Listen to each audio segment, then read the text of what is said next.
that have been consistent speaking against the bad government and for the purpose for reformers. Niger what yo.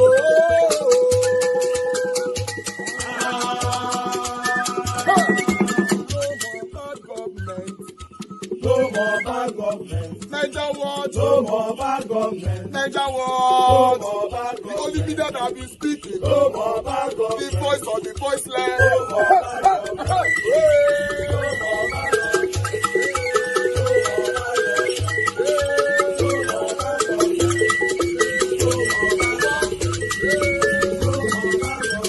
Niger what? No more bad government. For the poor. No more bad government. Niger what? No more bad government. Niger what media? No more bad government. No more bad government. No more bad government. In Nigeria. No more bad government. No more bad government. No more bad government. The only media. No more bad government. The number one media in Nigeria. No more bad government. That have been speaking against government. No more bad government. Niger what? No more bad government.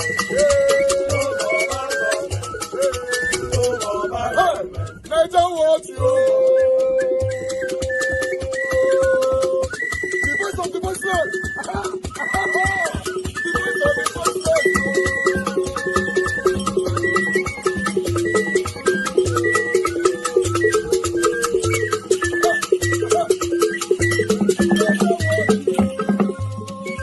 Voice for the voiceless. Voice for the voiceless. Niger what media? Voice for the voiceless. Niger watch media. The only media that have been speaking against bad government. Being consistency since 1944. Voice for the voiceless. Voice for the voiceless. Umuwame. Voice for the voiceless. Umuwame. Voice for the voiceless. Voice for the voiceless. Voice for the voiceless. Voice for the voiceless. Voice for the voiceless. Voice for the voiceless. Niger watch you. We have been seeing all you guys have been doing, and he recommending to everyone in Nigeria, saying that you guys are the number one. Niger what you.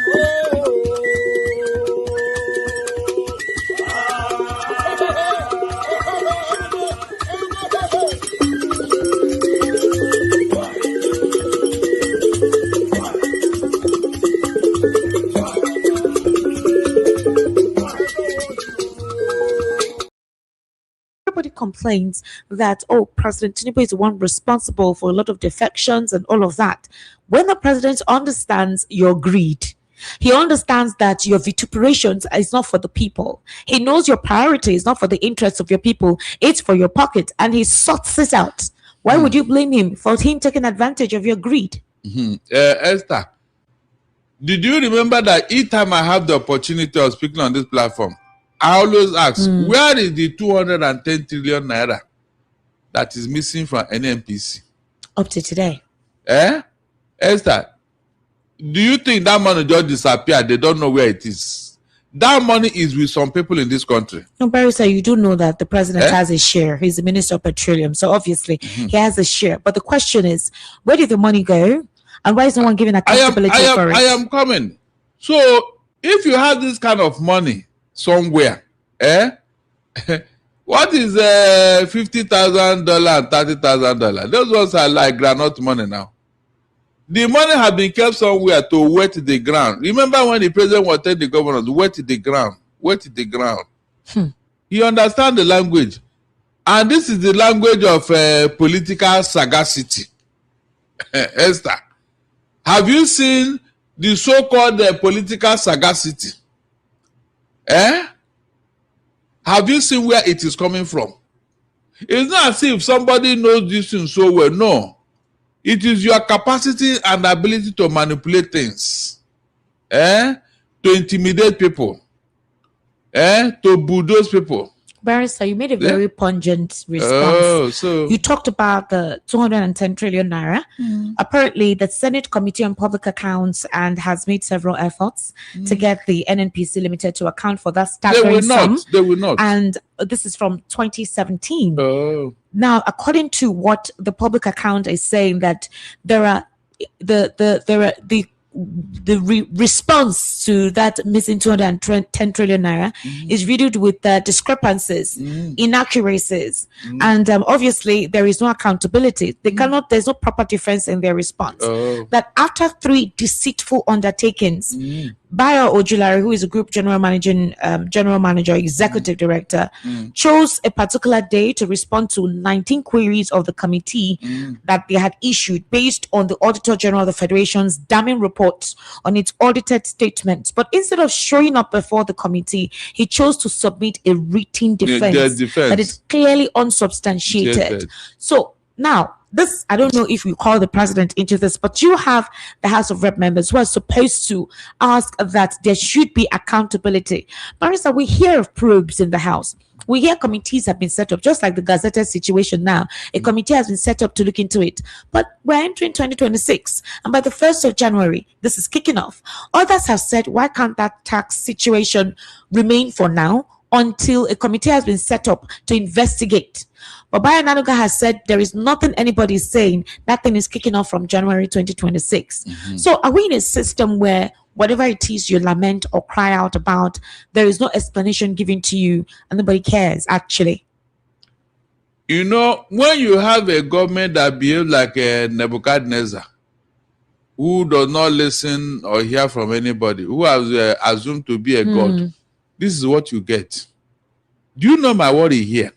Esther, please tell me the truth. When these people were coming into office, APC and their leaders, please, is that what they promised us? You remember all the nice things they told us? Today, what do we have? And Nigerians have forgotten. They are not even asking them, come, this is not what you told us. So nobody is going through that route to say, come, APC and their leader. Is that what you promised Nigeria? Is that what you told us that you are coming to bring to us? Esther, we have forgotten. All of a sudden, we have forgotten. We have forgotten. Nobody is asking questions. You see this tax law. The way they are going about it, Esther, I am strongly believing that there will be litigation next year. The moment they start this, there will be litigation because, Esther, under our laws, it is only the court that have the power to give garnishee order. It is only the court that made that pronouncement because it has to do with your private account. So how can you now give an institution of government the power to go and take money from my account because he said I did not pay tax, or even arrest me because he said I did not pay tax? I mean, look, very, very arrogant way of doing things. Then what happened to the court? And do you know that if this Oyedele and the people got away with this, other institutions will now come up, Esther, and follow suit. NEPA will come and take laws into their own hands against you. Any other institutions run by government will now become a law unto themselves. And eventually, our court will become redundant. They will not do anything. Whenever you talk, they say, Shebi, these people have taken over the matter now. Why? You know that kind of rubbish in a democracy.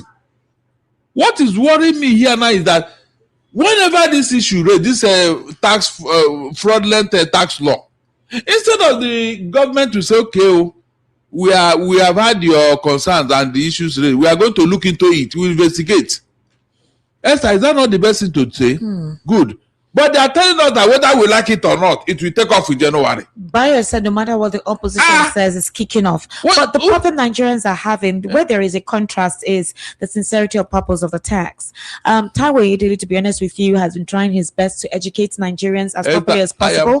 I would possibly tomorrow or so, we'll play an excerpt of all the valiant possible questions have been asked about it and his explanations. But Barrister Darlington, the problem is this: Nigerians feel that they are being taxed their life out and they're not seeing the result of the tax. Secondly, in the 2026 budget that was presented, there's no proper explanation to tell us how it will be financed, since Mr. Wale Edun told us that they really did not make profit from oil earnings. And even the non-oil produce too was not able to help substantiate, meaning that they still relied on borrowing. So if with this tax now that they're going to start off with, possibly we may see the effect by the second quarter, maybe by June or so, we'll now know how much they made and what they'll be able to do with the money. They will still rely on borrowing. Esther, if your salary is not enough for you, is it overtime that will solve your problem? Tell me. It's not possible. Esther, you have been borrowing humongous amount of money. You have been making money from an NPC, which is our cash cow. All this money did not solve our problem. Is it the tax that will solve it, Esther? How much tax are you going to collect from an individual and from a corporate organization? Even though the corporate organization, all of them are leaving Nigeria. So who are you going to collect the tax from, Esther? The one you collected, is that not part of the 210 trillion naira that is missing from an NPC? Have you brought it back into the coffers of government? Have you? The answer is no. So what is the guarantee that this time that look, Esther, there is something towards it. There is something now that France is coming into the matter. Because I have asked Oyedele, I was listening to him over the weekend where they interviewed him in one radio station. He said when he started this tax something, they went around the whole world. In fact, they went to up to 20 embassies. And they gave them their, tax whatever at home in their home countries. And they now interface with them and all that. That even South Africa, they even, interface with them. And South Africa have been doing it for 10 years. Then he said they eventually choose France because France was intentional, according to them, that France now choose to come and sign MOU with them instead of asking them to come and learn whatever. After saying all this, I knew that in fact, I was waiting for him to indict himself. And he did. Esther, please tell me. All of a sudden, Tinubu want this tax something to be perfect, Abi. He is telling Mumu people. When he started Alphabet in Lagos, did they not tell us that it is the perfect solution to tax problem in Lagos? What happened to Alphabet at the end of the day? Please, the Lagosians and Nigerians, tell me what happened to Alphabet? Is that not Tinubu's company? It got so bad that the managing director had to carry their file and submitted it to EFCC. Mr. Taiwo Oyedele has discountenanced that narrative about the tax going to the personal pockets of the presidency and the politicians. We are not saying so. But the thing is that the fact that Nigerians don't have issues paying their tax. They just want to know the tax returns. Are you going to perform based on what you're using their monies for? That's all. Esther, since they have been deceiving us, mention one of their policies that have seen the light of day. Just tell me one. Esther, please tell me one particular policy of this government. Education, no that fund. we can take to the bank. No and fund. the check will not bounce. No fund. I told you, don't mention that, Why? The other day we mentioned, somebody told you and confirm what I said. How come you are giving them fund? And then the school fees have skyrocketed. They said no interest in the loan. Hold on, you are not getting it. The NEL fund is not solving the problem it is meant to solve. School dropout have increased even with NEL fund, Esther, because the school fees went up with the NEL fund. So what have you done? But Barrister, you asked a question. You said which of the policies but I'm telling you that thing you mentioned, it didn't work now. It didn't work, but they're pouring out money to schools. They're giving this schools it doesn't money matter. For it. I have told you it doesn't matter. It's like pouring water in a perforated basket. Pouring water, you want to fill the basket. So you're saying they're wasting the money? Can't you see it? I just give you an example here. I have somebody who is a participant told you the last time we discussed this thing. Is that not a fact? Well, you asked the question. I just wanted to respond to that. School fees have not gone up. The net fund they gave you could not even pay your school fees. So what are you telling me here? Okay, but Barrister, you asked the question that all the sweet promises that were made by the president. I am coming. Yes, I'm coming. I want to outline them for you, so maybe you can buttress some of the areas that he has performed. Okay. Is in his first, it's just 3 years, going to 4 years now. Go ahead. So the president had promised that he was going to prioritize national security, economy, agriculture, power, oil and gas, transportation and education if Nigerians elected him. These were part of the things he said at the Chatham House. Okay. He also outlined policy options for healthcare, digital economy, women empowerment, judicial reform, federalism, decentralization of power, and foreign policy. He also promised huge investment in sports, entertainment, and culture, youth empowerment, and entrepreneurship to expand jobs and opportunities for millions of Nigerian youth. He also said that all of this were contained in his renewed hope agenda and promised about 10 million jobs for the Nigerian youth. So, what at least this is the basic one that he promised and he talked about. So, in the area of security, let's look at facts while we're analyzing this. So it doesn't seem as if we're always sentimental when it comes to our dear hardworking president. Yes. Now, look at the situation like this. In terms of security, I want to know what you think. In terms of judicial reform, I'd like to know what you think, right? Based on current realities. In terms of healthcare, I would like to know what you think as well. In terms of this job employment opportunities of 10 million jobs, I would like to know what you think as well. At least let's look at these three major things. And considering a boost in the economy, I would like to know your thoughts on that. Good.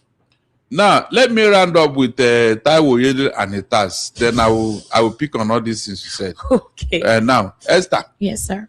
Since you say you want to go and get a partner who have perfected this taxing, whatever, is that not true? And you now ended up with France. Esther, please let me ask you: is tax the only thing bedeviling Nigeria? Esther, is tax the only problem Nigeria has that you have to go searching for somebody that will perfect it for you? Can you see deceit? Esther, we have insecurity problem. Is that not true? Caused by terrorists. Why couldn't the president go to those countries who have zero tolerance to terrorism? Why can't he go there and ask them, come, how did you do this thing? Is it by being in bed with the terrorists, by romancing terrorists, by discussing with them, by calling them on phone? Is it by allowing terrorists to occupy large portions of Nigerian land, sack the villagers and occupy the place? Is that how to fight terrorism? No, answer me. Then two, why can't Oyedele go to those countries that have zero tolerance to corruption? That is, you don't even try it, not to talk of doing it in their country. They put a system in place that will make sure that you don't take away 1 naira of government money. Why have they not gone there to check? Who says they haven't gone there to check? Hold on, I'm coming. If they have gone, why is it all the seminars that they travel abroad for on leadership? Hold on, if they have, Esther, what is the dividend? What did we get in return? Nothing. Is that not true? Esther, why have they not gone to those countries that have perfected the governance? That is, when you are talking of governance, they have given that is the template. Can you mention the countries that have perfected governance? Esther, can you go to UK now and take one pound, just 1 pound, but as a prime minister? That's 1 pound, as a prime minister, and get away with it. Is it possible? No, definitely not. No.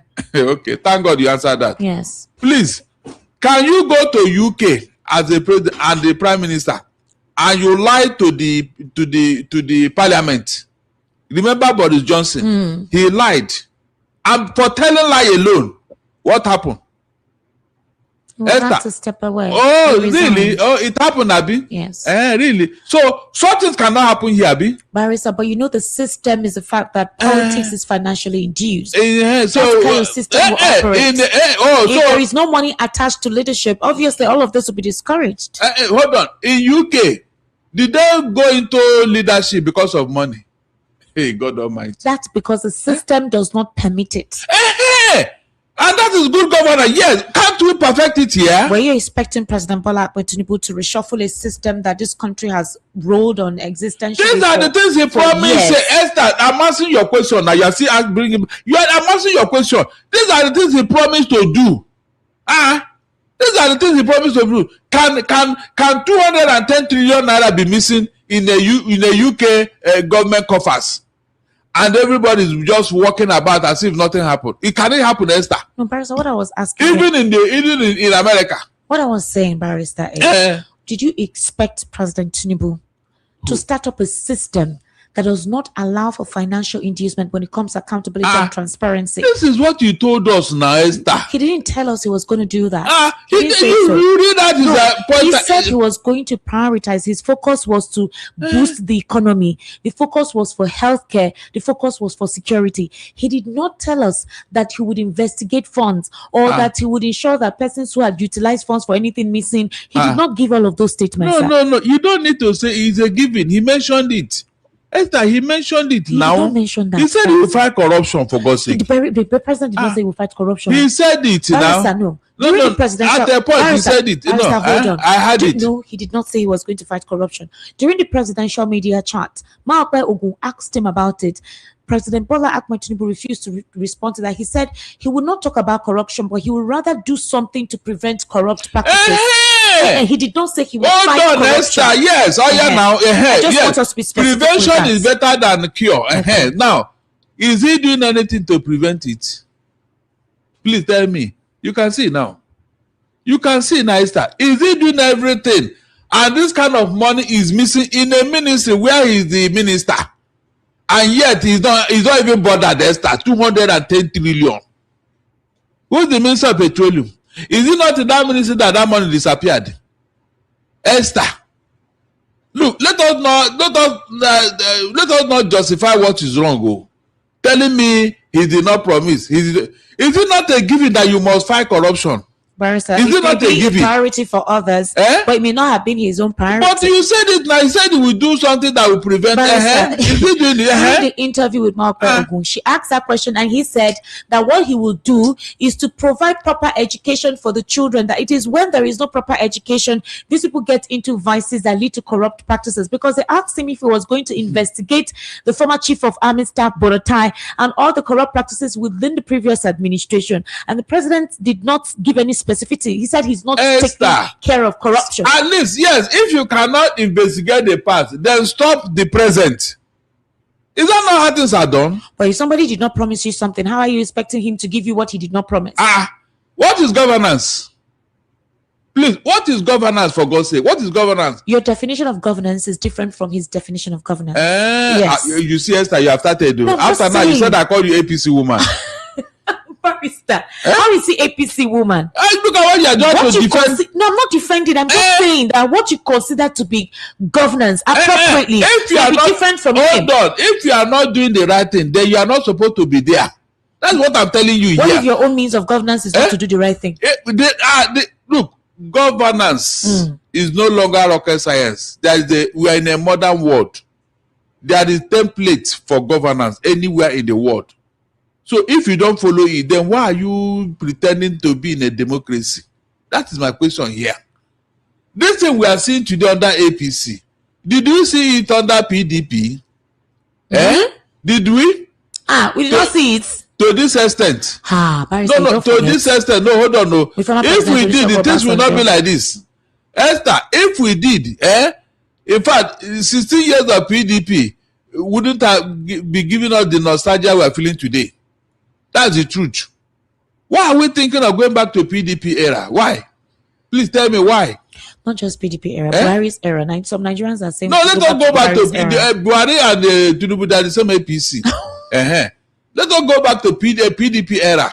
Those people, they had conscience, even though they stole money, but it is not to this extent. 210 trillion naira. Esther, do you know how much we are talking about? If they ask you to count that money, in fact, they ask you to count 10 trillion, you spend the whole year counting that money. You dress up in the morning. They say, where are you going? You say, I'm going to count money. You count from 9 o'clock to 4 o'clock. You come back. Tomorrow you go again. You count that money for a whole year. That will tell you what we are talking about here. That's if it's intended a 1,000 denomination. No. Esther. And that is the kind of money somebody told me that they misplaced it. And they want to collect us again. So if Oyedele meant well for Nigeria, why not start from the beginning? Lay the foundation so that the tax will be protected. so that the tax will not be missing again, like the other Only ones. doing this on his own, or he was taxed to do that? Yeah, thank you so much, Jeffrey. Compliments of the season. Good evening to you, and good evening to the viewers. So let's get started. This is the sector you play big in, besides TUC. This is your primary zone as far as the oil and gas subsector or the oil and gas sector is concerned. I want you to help us interpret what you make of what has played out. So just to binge through for everyone, it's a situation where we have been praying for some level of import substitution, where we were aiming to get to energy security and being a net exporter of petroleum product. Then Dangote happened. Then it looks like a lot of things changed, the dynamics changed, and a lot of power play started happening. He's accused the regulator of sabotage for his business, and the regulator has also accused him of monopoly. But what do you make of what has happened this week alone as far as the regulator and Dangote is concerned? We'll build on that. Yeah, thank you so much, Jeffrey. Jeffrey, I'm sorry, let me deviate a little bit before I come to this, your question. To first of all, I thank our security personnel for the breaking news that you just talked about in your channel.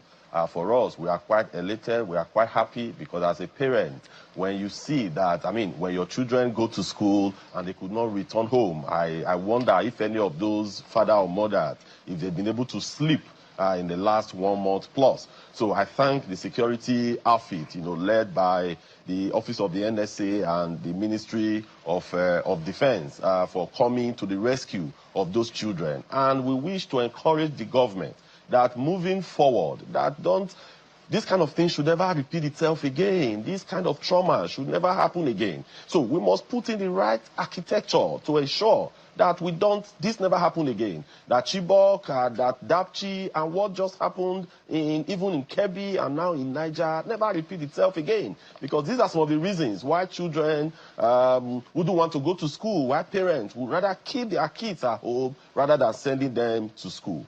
Then quickly also, Jeffrey, I will come back to your question now, but just a very quick one on the president. Please, Mr. President, you don't need an executive order to implement a Supreme Court decision. When Supreme Court decides in any part of the world, that decision immediately becomes law, and the institution of government must implement. There is no lacuna. There is no gap whatsoever. We don't need an executive order to implement the decision of the Supreme Court.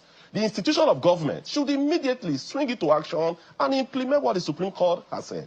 Having said that, coming down to what you just asked, yes, we've seen a lot of issues in the last 1 week within the oil and gas industry. We saw the various comments from Alhaji Aliko Dangote on the NMD PRA boss. And we also saw within the period as well, reduction of the price of PMS. Yes, we are quite happy that the price of PMS has come down. If at anything, any politics that will bring down the price of PMS for us is a welcome development. So we thank Alhaji Aliko Dangote and the management of his refinery for bringing down the price of PMS. But we hope that this will be sustained for a very, very long time, because for us, anything that would improve the life of Nigerians is actually what we are interested in. Then on the issue that was raised regarding Farouk, yeah, for us, the issues that were raised, they were quite personal. We don't have any, there is nothing today that we can lay our hand on that. But Alhaji Aliko Dangote has said it, and I think he has also submitted petition to the appropriate quarters, and we want the appropriate quarters, the ICPC, as the case may be, to open up the issues, look at the issues, investigate them. Then anybody that is found culpable should be made to face the law, should be made to face the music. Because any country that cannot enforce, a consequence management, deterrence, will never grow economically and even politically. So for us, what has happened clearly we see it as personal issues. We see it as issues that only Alhaji Engineer Farouk could attend to. Is the only person that could clear the air. But again, the industry has moved on. The president, being the president of the Federal Republic of Nigeria, has waded in, and the boss of NMDPRA has resigned, and a new appointment came on board, both in the upstream and in the mid and downstream. And for us, the people appointed, yes, we vouch for their competence, we know them, and with the foundation that has already been laid.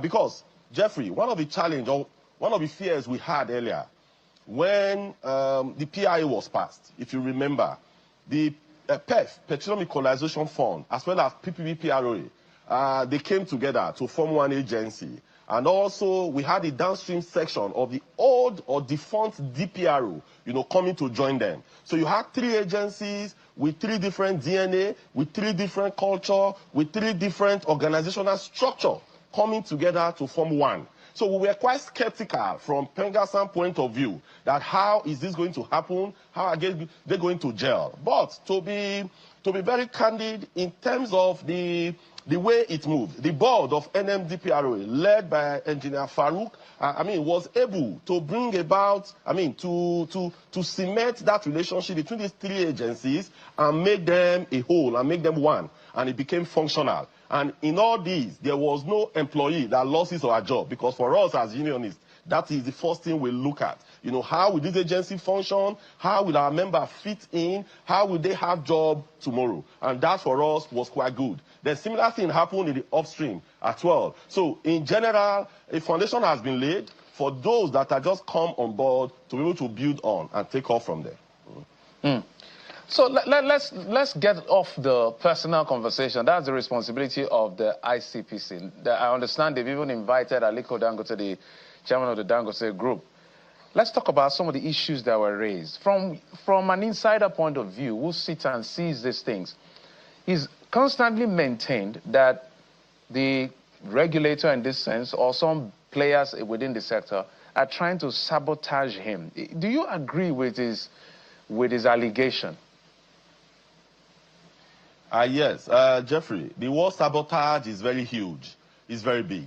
So what would have been done properly was to deconstruct it, open it up. What are the issues? Let's remove the big word sabotage. Sabotage could mean a lot of things. But you come down to say X is doing this, Y is doing this, and somewhat it has, it will affect our industry, or it's going to affect our operations. First, Jeffrey, for us, as a country, we must build institutions. We must build institutions and not individuals. We must be able to have institutions, regulators who are strong, who are solid, and who are also able and willing to support businesses to grow.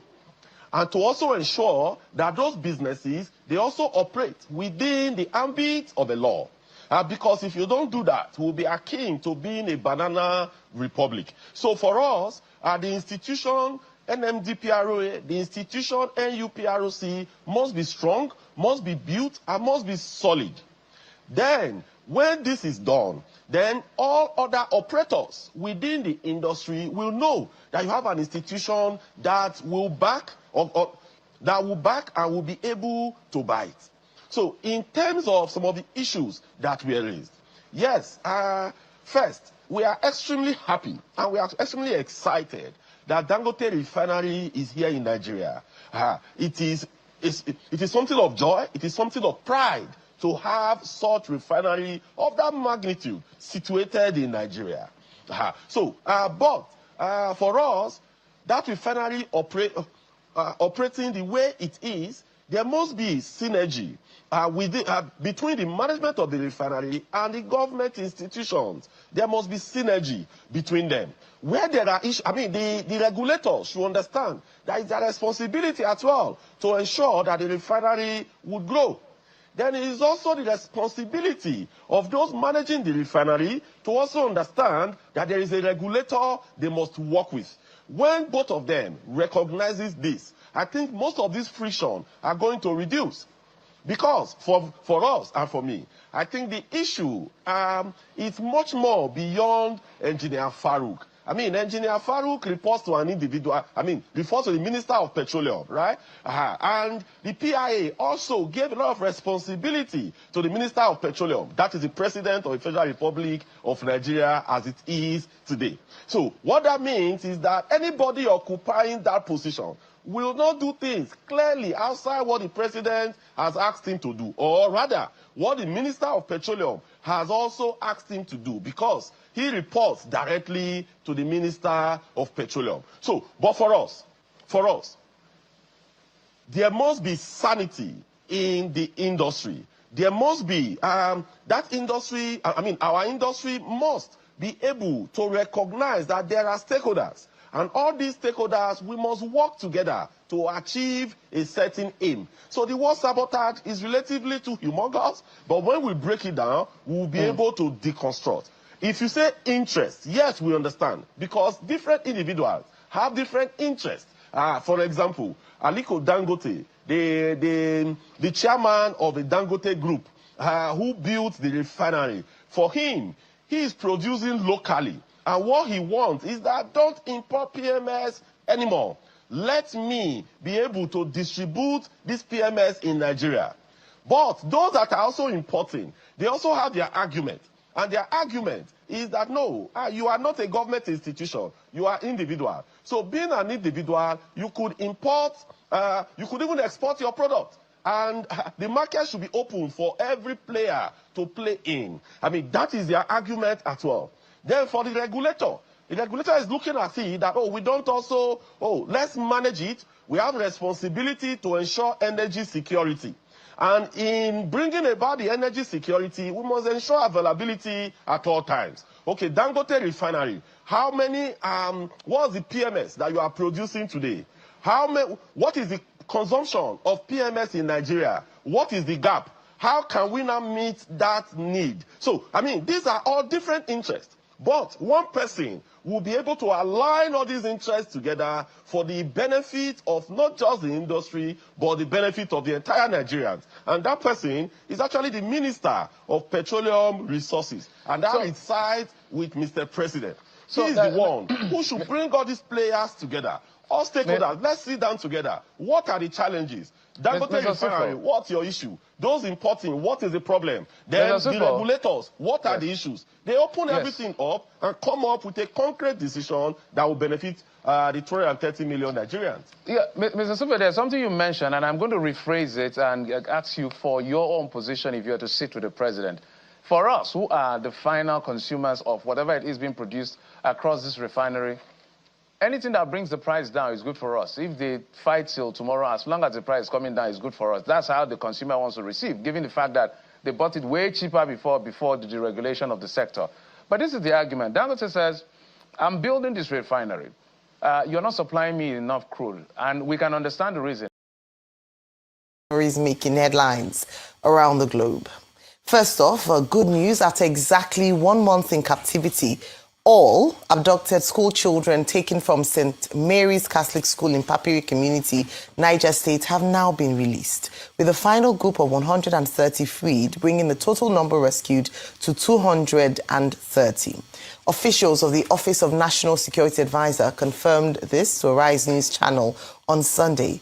The development brings an end to days of anguish for families and marks a breakthrough for security agencies involved in the rescue operation. The children were kidnapped when gunmen attacked the boarding school, triggering nationwide outrage and renewed concerns over school safety across Nigeria. Authorities say the successful release of all the victims followed sustained security pressure and coordinated efforts as calls intensified for stronger protection of schools and decisive action to prevent a repeat of such attacks. Moving on, troops of Operation Hadinkai, in collaboration with local vigilante groups, have successfully disrupted a terrorist supply operation, killing 17 insurgents in a coordinated long-range ambush.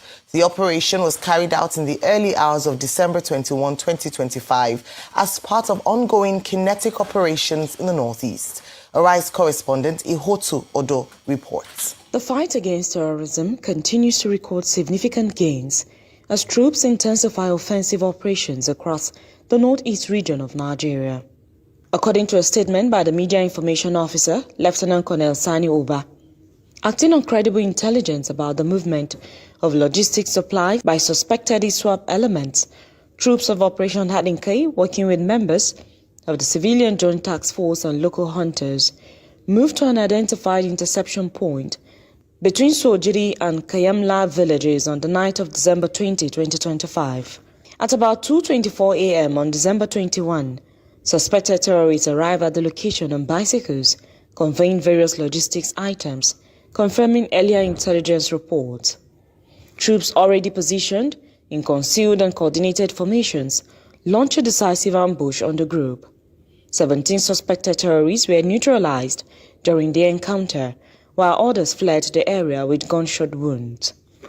Items recovered from the scene include several bicycles, assorted food items, drugs and medical supplies, detergents, clothing materials, bicycle tires, torchlights, assorted weapons and ammunition of various calibers. Following the successful operation, troops safely withdrew to their base at about 4:20 a.m. Military authorities say further exploitation and follow-up operations are ongoing to assess the area and deny insurgents freedom of movement. The military also confirmed that troops' morale remains high, with fighting efficiency described as strong and unwavering. Ihotu Odo, Arise News. Furthermore, United States congressmen on a fact-finding mission to Nigeria say their visit shows the country needs practical engagement and military boots on ground. The lawmakers describe Nigeria as a key partner and are urging the government to strengthen security and protect all citizens. Arise News correspondent Punarima Benjamin reports. Recent designation of Nigeria as a country of special concern by the United States President Donald Trump has sparked global reactions, drawing both support and criticism amid growing insecurity in the country. Now, visiting members of the United States Congress say Nigeria requires international support while calling on the government to adopt more effective strategies in addressing terrorism and religious-motivated attacks. There's a lot of different programs that could be looked at, and I think that really is going to be the focus. But the president has to develop his options. The Secretary of War, others within the government have had to develop their options for the president as well. I do support the CPC designation. I had called for the CPC designation before the president had put that in place. Again, I view it as a tool and as a way of motivating the Nigerian government to take seriously violence, and I've said this both publicly and privately, both in Washington, D.C. and here in this trip. I believe it's unacceptable that anyone, Muslim or Christian, is experiencing the level of violence that is happening. The lawmakers shared their observations during the meeting, with some urging Nigeria's National Assembly to initiate robust debate capable of producing lasting solutions. Others encourage citizens to continue putting pressure on government to act decisively. Debate over what's happening in Nigeria. We certainly have dramatic debates in the U.S. House of Representatives, and I encourage Nigeria to have those same dynamic debates over what's happening in your country so that you can get this data that you need. You can figure out what the truth on the ground is. So I just encourage vigorous debate in Nigeria. I was pleased with the array of important people that we were able to meet, and I'm sure the embassy can fill you in on the details of that as appropriate after the press conference. But the array, and that there was an acknowledgement of gratitude towards President Trump and the United States for elevating this issue. It was seen as a positive, and that there was a recognition that it's a serious issue and that there needs to be a concerted effort from within Nigeria to deal with this issue. But we have shoes on the ground, and we I think there's a case to be made for more shoes, more focus and resources on the challenges that this democracy is facing, because we want to be helpful. Questions were also raised about United States visa restrictions on Nigerians. In response, the U.S. ambassador to Nigeria says the measures are strictly for border security purposes and do not signal a withdrawal of relations with Nigeria. U.S. borders and protect American communities and citizens. And that requires making sure that we have a credible source of information here in Nigeria when we make visa decisions. The presidential proclamation that you're referring to goes into effect on January 1st. It does outline the visa categories that will be affected, and it notes that certain exceptions do exist, and that certain visa categories can still be issued, such as official visas, diplomatic visas, visas for those going to do religious work. Many Nigerians hope that increased global attention on the country's security challenges will translate into concrete actions and ultimately bring an end to the ongoing insecurity. Punarman Benjamin, Arise News. All right, this morning, as expected, security and security successes recorded over the weekend dominates the news for good reason. And so, Rufai, your take on this story. First of all, really glad to hear that 130 school children have now been released in the second batch of students evacuated, as some reports put it. After negotiations with bandits. Your take on these stories, Rufai? Released after negotiation with bandits. Till date, we don't know the terms of the release. So it goes back to the allegations, I think it was by El Rufai that said bandits are being paid. We've also had military operations in this country by the Americans that happened in Katsina, where they released someone that was abducted and they actually killed the bandits. For good measure, the bandits are still roaming around. They are still free. All right? Yeah. So this negotiation, is it that we're robbing the heads of the bandits? Yes, I know we make the argument, collateral damage, that's what we're avoiding and all of that. But listen to this interesting tweet by Chidi Odonkalu. 315 were abducted. In fact, I think the numbers were about 317, maybe by the calculation. 50 were reported to have escaped. 100 were said to have been released in the first summit. Another 130 now. Total 280. Have we accounted for the rest? 35. 35. Yeah. So there are still many questions around. Yeah. But at least we're happy these ones can come home and celebrate for Christmas. But the question I'd like to ask this government is, what about the people in the church that were taken in Kogi? Because it's as if we've forgotten about them. What about Reverend Archie's wife that is still in custody?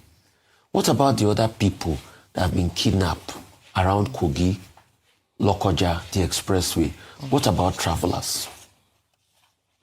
Are we going to be able to account for them? So it's not just about, some have been released and the chemicals have been released. Can we collectively account for all of them? And that's why, for the second time, another delegation from the Congress came, and I'm happy Arise TV got another exclusive with Osinga. And they are saying, yes, we'll not put boots on the ground, which I think is not even plausible. I mean, nobody will support America putting boots on the ground. In fact, it's not even going to be popular there. Yeah, but we want to work with you. But when we are working with government, is there going to be a level of sincerity? That's just it. Because we can't be talking about releasing people and we're not having any level of sincerity. Sincerity around what, for instance, you'll ask me, Ira? Sincerity around even these people released. What threshold? So if they even give you intelligence to fight or kill these bandits that harass people or that arrested these people in Kwara and the likes and in Niger, because you're already in rapport with them, would you go ahead and kill them? That's what we're talking about, sincerity and complicity. These same people that the federal government negotiated with, that they were so sure, to the extent that the National Security Advisor was even telling us that, don't worry, your kids are safe. And it was correct because negotiations were on. Now that you've brought the people out back, and it was 35 remaining, okay, let's say you finally account for everybody out. If you have the intelligence as provided by America and some other countries that this is where their hideout is, 2 bombs will decimate them, would you kill them? You see, that's why we're talking about sincerity. And a way to be able to do it even better. So this hobnobbing and going to bed with these bandits, it has not helped us a great deal. And we need to be able to look deeply how to be able to resolve all of these challenges, because if we don't do it, we don't get out of it. So the Americans have come again. They also went to a church. They have direct access. In fact, part of the things they also discussed in the church, I think General Musa was also there in that church. And General Musa has also, spoken to the Christian leaders. There's been a lot of interfaith conversation. The question is, we need to now protect General Musa, because I'm already hearing some people are beginning to say, General Musa is doing this, he's doing that, he's high-handed, he wants to kill him. No. General Musa is here to be able to solve the problem. Let's not start attacking him when he starts to root out and kill these bandits, like we attacked Ihejirika, like they attacked Ihejirika then. And the people that started blackmailing the Ihejirika then, they know themselves. I'm not saying the army should not do anything they're going to do within the bounds of international laws and all of that, but we should be careful. What's the third story again? No, it's all on security, the neutralizing of 17. I'm very happy, and kudos to the military as regards that. That's a very good news. If we can keep neutralizing them, keep getting into their hideouts, keep tracking everything that they have done, keep bringing it out to the fore. I'm really excited about that, So, but most importantly, there's a lot more that needs to be done to be able to end all of this. Absolutely. Dr. Martin. Okay, first, let me start with the U.S. delegation. 2 U.S. delegations that have been here. The first delegation led by Riley Moore, who was specifically mentioned by President Donald Trump on October 31 and given an assignment to investigate, along with the chairman of the Appropriations Committee. And then this second delegation, led by Congressman Uzenga from Michigan, Republican. Now, they've been here. They say that, look, they are not here to investigate. They are here, both delegations, to relate with Nigerian civil society, political leaders, religious leaders, on a fact-finding mission to at least have the evidence of their own eyes. Now, Riley Moore told us that he will submit a report to President Jonathan. I said President Jonathan. Well, that's the main president that I know. That he will submit a report to President Trump in January to say this is what we have seen. But he has already said a lot on social media. And now this delegation that is also now here, meeting with all the major stakeholders, now had a press conference. They were so confident that they will hold a press conference. Now, what do I see from a putting together of the 2 delegations? One, that the United States, as Ambassador Richard Mills, who is the man in the saddle at the moment as U.S. Ambassador to Nigeria, said, he said, look, the United States is willing to continue to engage with Nigeria. And that the whole idea is to continue to engage with Nigeria in terms of cooperation, partnership for progress on both sides. I think that we should note that point. 2, the 2 delegations that have been here relating with constituency stakeholders, they have both also said, more or less, and it was Uzenga who made that point, that, look, the Nigerian situation is complex. What you see in the North Central, Middle Belt region is not what you see in the Northeast. And it requires not single narratives, which was a point that was further amplified by Congressman Self. There's one congressman who was part of that delegation, that his name is Self. And then you also have, all of them, collectively, Richard Mills, Self, Uzenga, and others saying that, look, from what we have seen and what we have had, we think that this is a more complex situation. But the residual point is that Nigeria is important to Africa. Africa is important to the world. If Africa does well, the world will do well. So it's important to see it in terms of what Richard Mills calls the bipartisan approach that the United States has used. Another important point made by Uzenga who was leader of the delegation, that's why I keep repeating his name, is that America does not say they want to have boots on the ground. But what America is saying is that there is a particular problem in Nigeria. Can we encourage dialogue? Can we encourage debate? That was the word that Self used. And to say, look, can we have a discussion so that things can move forward? However, what I see here is that with all the efforts made by the Nigerian government and also the efforts made by the Americans to see things on the ground, the main thing that this is all about is that America does not want to forsake Nigeria. America just wants to get involved with Nigeria. Nigeria being the most important country, as I've argued before, in the triangle in Africa, Egypt, Nigeria, South Africa. And the Americans have seen geopolitically that they are losing the game. Russia is taking over the Sahel region. China is making inroads. Nigeria is important to them. And we should look at it in terms of that geopolitics for the benefit of students of international relations. So I think Nigeria has done well in terms of diplomacy. But Nigeria should not rest on its oars. Riley Moore, congressman, told us that, look, at the end of the day, he's going to write a report. He said Donald Trump, who is still going to take the final decision. Whether Nigeria is classified as a country of particular concern and they are going to change things or whatever, we still must find backroom channels to engage President Trump directly. Because the embassy will write their report, the delegations will write their report, but you know Trump, your friend, you know, he has his own ideas about how global politics should be played. So but beyond all of this, you know, I see that diplomacy is winning. Yeah. After all, the same United States, I understand, has now signed a deal with Nigeria to promote healthcare and all that for Christians in Nigeria. So that is going to come, if you look at the details, in terms of investment in Nigeria, in terms of cooperation with Nigeria, in terms of partnership with Nigeria. Those keywords that have been used and the realization that Nigeria is important is a step forward. But let's wait when all the reports have been submitted and President Trump takes his decision. All right, my people, I appreciate you all right there. It's good to be back here again. Good morning, good afternoon, good evening to you all, my people. I appreciate you all. Today is Monday, 22nd December 2025. Yes, just 3 days to go for Christmas. Wow.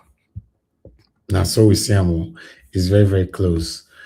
We thank God for the gift of life. Thank God for everything, for keeping us all to this moment. I appreciate every one of you, my wonderful people, wonderful Mommy Diaspora. Thank you very much, Mommy. Good evening to you. Thanks for all that you do. Happy New Week to you and Happy New Week to every one of you right there. Abu Azi and brother, I appreciate you. Thanks for all that you do. Good evening to you. I appreciate you always. I'd like us to move on right now. For those of you that want to join this discussion, please come in on time. Let's talk together. But I'd like to acknowledge some of you right there on the comment section. I would like to start with Discussion Channel TV, Mother Peggy Modi, says more, Christian CXL, Kingsley. Thank you very much, my people. Kingsley, thanks for the super chat already. I'm very, very grateful. God bless you. My pocket never run dry. Thank you, Honors. I appreciate you. Thanks for all that you do. Lucy Eno, thank you. Emeka, I can see you. Thank you very much, everyone right there. Yina, I can see you. Thank you very much. I appreciate you. Sonny Obano, I can see you right there. Gabriel, I can see you as well. Good evening to you all. Tony South, thank you very much. Good evening to you. Then we have more of you right there. Christian CXL, good evening to you. Wisdom Lucky, good evening to you. Madam Amen Bright in the building, good evening to you, man. Oriomi, I can see you. Thank you very much, my people.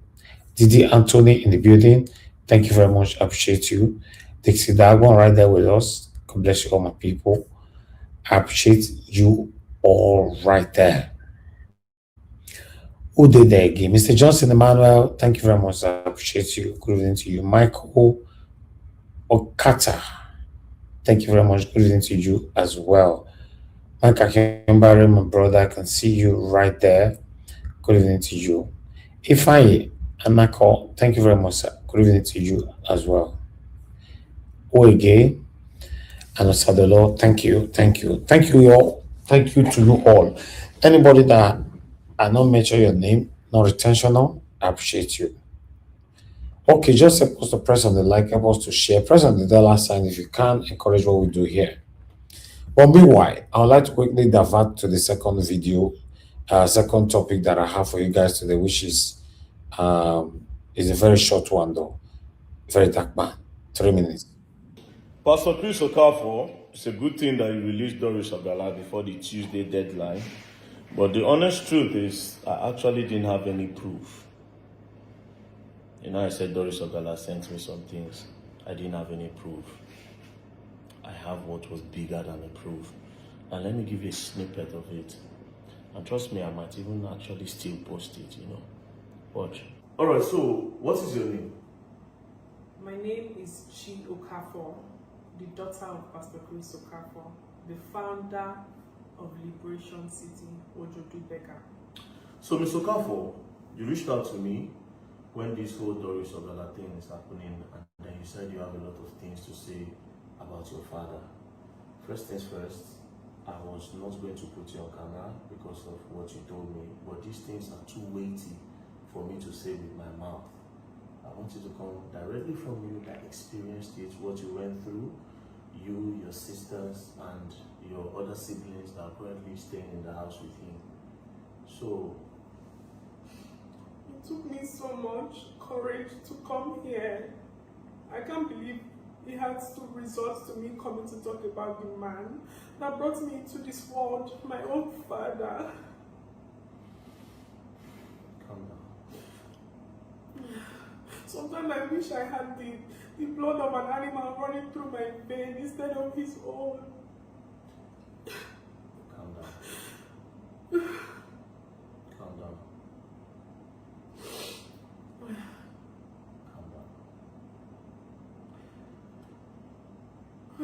God is really merciful. God is a merciful God. Because when I see him still climbing on that altar to preach, considering the things that he does to us, his daughters, before and after he climbs the altar. Calm down. You know, when you're crying, you will not be really clear as to what you are saying. Nobody will really understand. I mean, you've told me about it, so I can understand why you're crying, but you just have to not cry so that the people can hear what you have to say.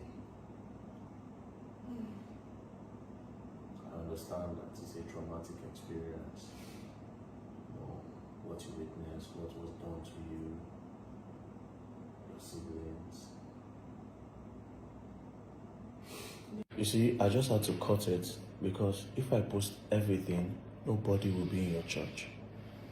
And like she said, I don't even know how you still stand on the altar to preach. Thinking about everything I experienced that she shared, the testimony from your other daughter in Canada, the other one, you are a beast, to say the least. But may God forgive you. May God forgive you. May God forgive you.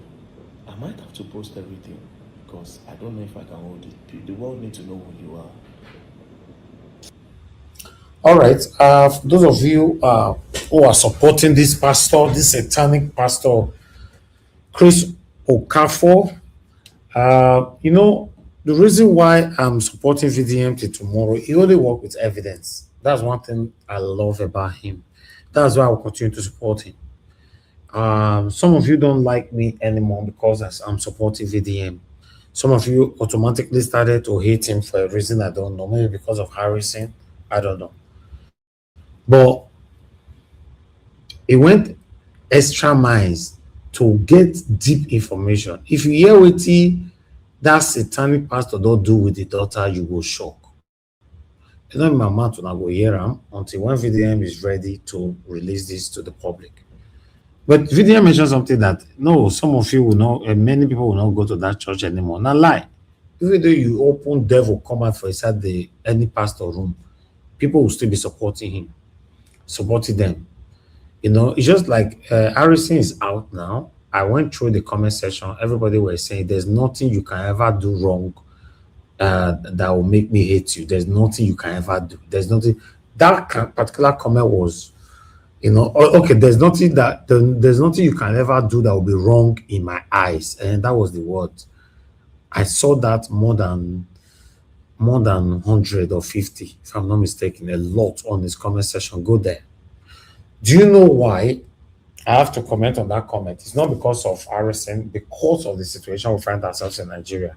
That is why you see when politicians are stealing from us, that's the same mindset, you know, that some Nigerians have. You know, regardless of any wrongdoing that you've done, they are not interested. They like you. They want to be with you. They want to be by your side. It's very, very, very unfortunate. But meanwhile, I would like to take this. There's a Nigerian that responded to very dark and give it 24 hours to the satanic pastor Okafo, and he quickly released Doris. So that's see, Nigerian pastor don't go release this woman. He don't release her. I see the woman handle now. The woman they post say they thank very dark man and they show Ray. Pastor don't go release her. You don't want make them post updates. You know say VDM promise I say tomorrow still no release them. You go post update online. You go publish everything online. Now, pastor will say you got to follow the law. You don't wrong go release them. I say fear of very dark man. Now beginning of life. If you don't feel that very dark man, I don't know who you be. Oh.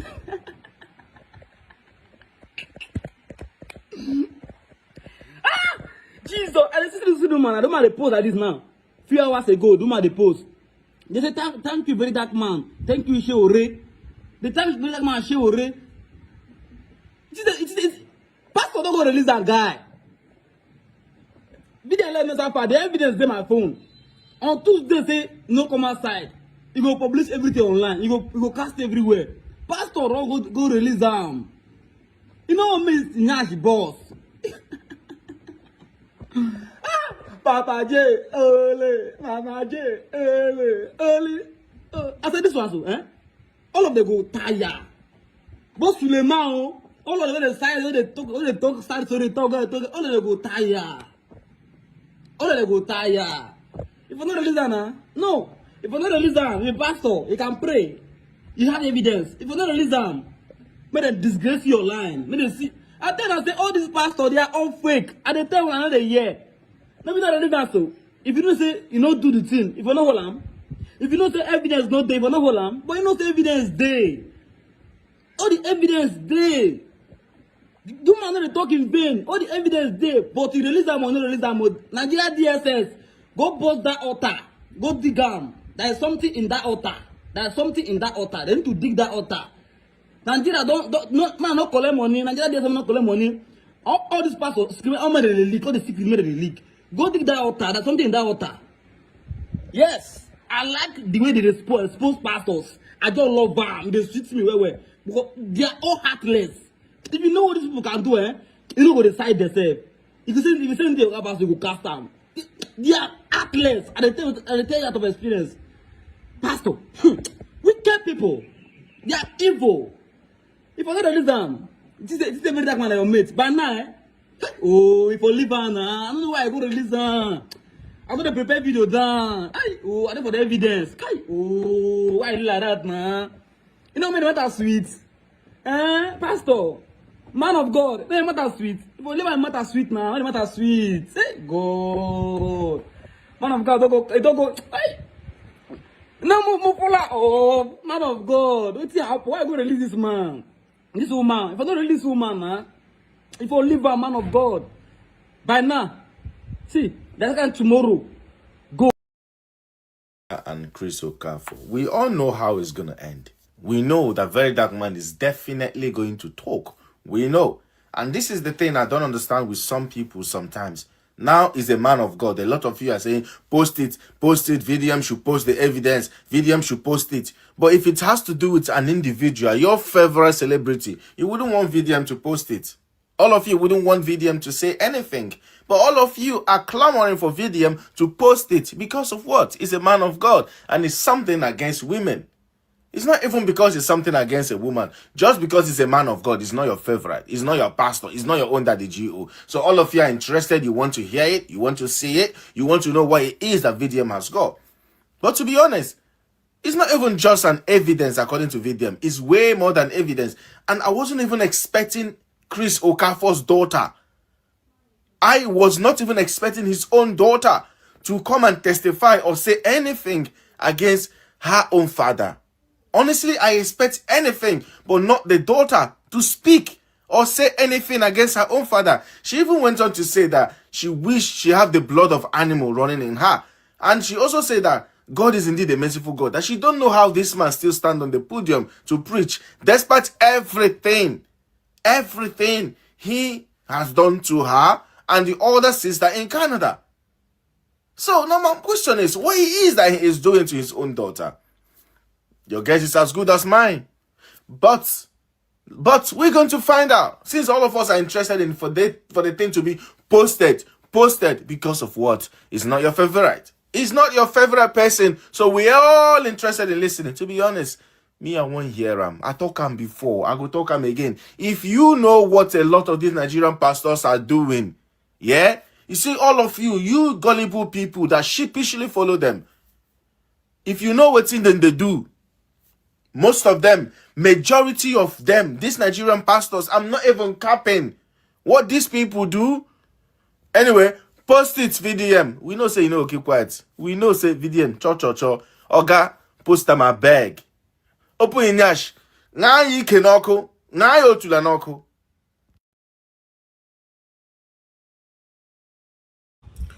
Una go hear something, una go tire. We are just waiting for VDN to release everything by himself. But I would like us to listen to more reaction quickly.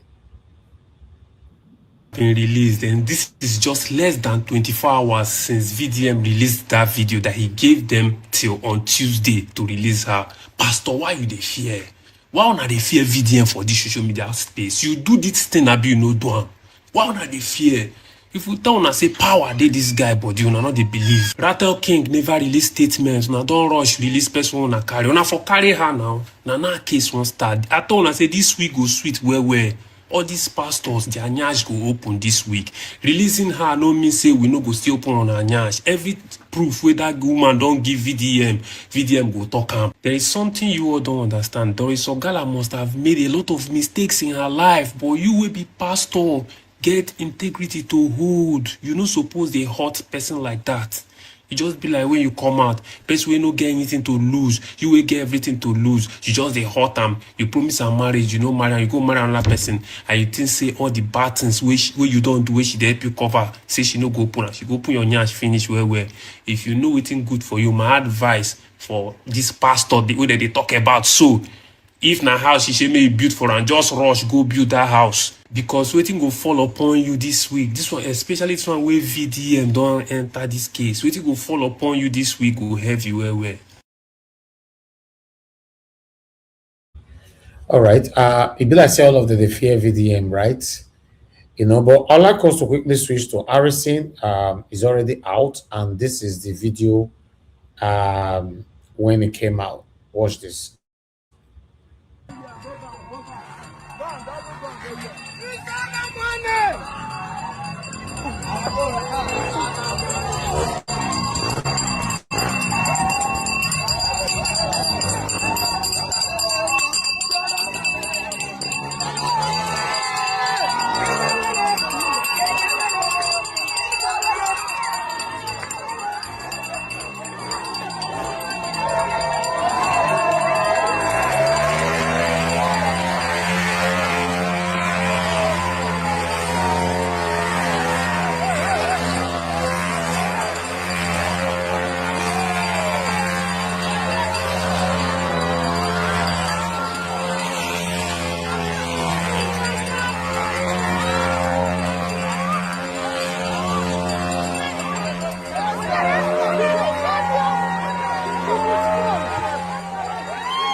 God dey aside. Yes,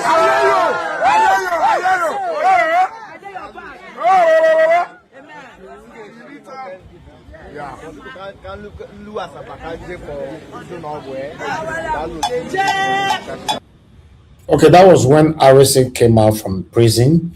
I have something to say. I'll come to that, but listen to this. Made his first post after being released from detention, and see how people are congratulating him. Welcome back. We missed you. Our Messiah is back. Nigerians, na bad people on a be. Na wicked people on a be. The same man you guys wanted to crucify. The same man who na say me they live on for prison forever. The same man you people were calling a criminal. They talk say why in comot 5.5 million naira. They talk all sorts of things about. That's the same man you guys are praising now because he has been released. You guys are hypocrites. Nigerians, una no deserve better. Now why politicians, they embezzle una funds, they rub am for una face. You guys do not have a heart. Harrison, listen, my advice to you as a brother be say carry on with your life. You don't owe Nigerians an explanation. The matter is under investigation. No help Nigerians again. No enter bush. Go save them from kidnap again. If you see what's in these people talk about you when you're inside prison. Oh, rakata pashakara parakata rura ragapala kunda. I'm an OG. That's what I'm saying this to you. Okay, the same OG also talked many things about Harrison. But nevertheless, yes, that was Harrison. I took my time to went through the comment section. I was shocked. You know, I was shocked how people reacted, how the lots of comments. Just go there yourself. At the time I checked, it was about 21,000 comments. Majority of them were hailing Harrison, saying that whatever they have done, they are not interested. Is their hero? Is their this? You guys remember when was this criminal politician in was it Delta State? Abi James Ibori? Yes, when he came from UK after he was sentenced to prison. You guys remember when he arrived in Nigeria, how he was celebrated? That was what I saw today. James Ibori was sentenced to how many years? Can somebody remind me on the comment section?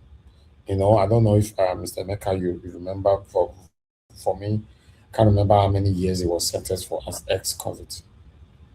You know, and at the end of the day, he came to Nigeria. He was celebrated. Now, the same Nigeria. I told you guys that we are confused in this country, a country where we are selective with our judgment, a country where Yeah, James Ibori was sentenced. Yeah, he was sentenced to 13 years for money laundering. Oh, thank you, sir, thank you. After 13 years, ex-convicts and ex-convicts came to Nigeria, was celebrated. Now, Harrison took 5 point something million naira from the money that's supposed to be given to kidnapper. This is not allegedly, this is facts. Although he returned the money, but the victim is still with the kidnapper as we speak. Nigerians are celebrating Harrison. I don't have anything against Harrison. I'm only against anything wrongdoings. The day you see me with anything wrongdoings, please call me out. Any of you listening to me, I believe that's the only way I can learn anyway. God forbid, though, I don't find myself with those rubbish. But if you find me with one, call me out. There's nothing wrong about it. I will learn from it. That's it. But you guys are celebrating him. We are not going anywhere. Politicians will continue to steal and steal and steal from us because we are so gullible. We are. Let me take this from Mr. Jonathan. Mr. Jonathan, thank you, sir. Good evening to you. Please talk to us. Longest time. Hello, Mr. Harris. I greet you. Yes, sir. We don't miss you, Taya. Where you this is? Sorry, I did for Asia. I'm heading back to my Oh, okay. Back to my base later tonight. Oh, wonderful. And, so I'll be back home later tonight. But I'm in North America now. But okay. Let me just say this, Mr. Harris. Yes, sir. I don't know what you like about Harrison, But let me quickly say this about this guy. What is it about this guy that is normal? Mm-hmm. What is it about him that is normal? Nigeria is a society where kidnapping is in the exponential increase. And you have an individual whose job, preoccupation, is to be negotiating with criminal terrorist kidnappers. And you are alien in. Whatever that is normal about that, that is why the Nigerian government is doing the same thing. No Ibadan is doing the same thing. Mm-hmm. So, what problem? It is normal. It is a normal thing that this is normal in Nigeria to be doing this. And we are blaming the government that what the government is doing, negotiating with terrorists, is not normal. Yeah. So what this guy is doing is not normal equally. I don't understand Nigerians. What is the problem? What is right about this guy? Very unfortunate. What is it that is right about this guy? It's just terrible. But let me leave that.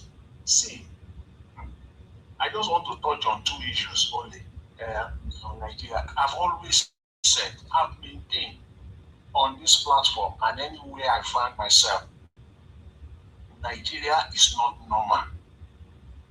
It's a country of lies.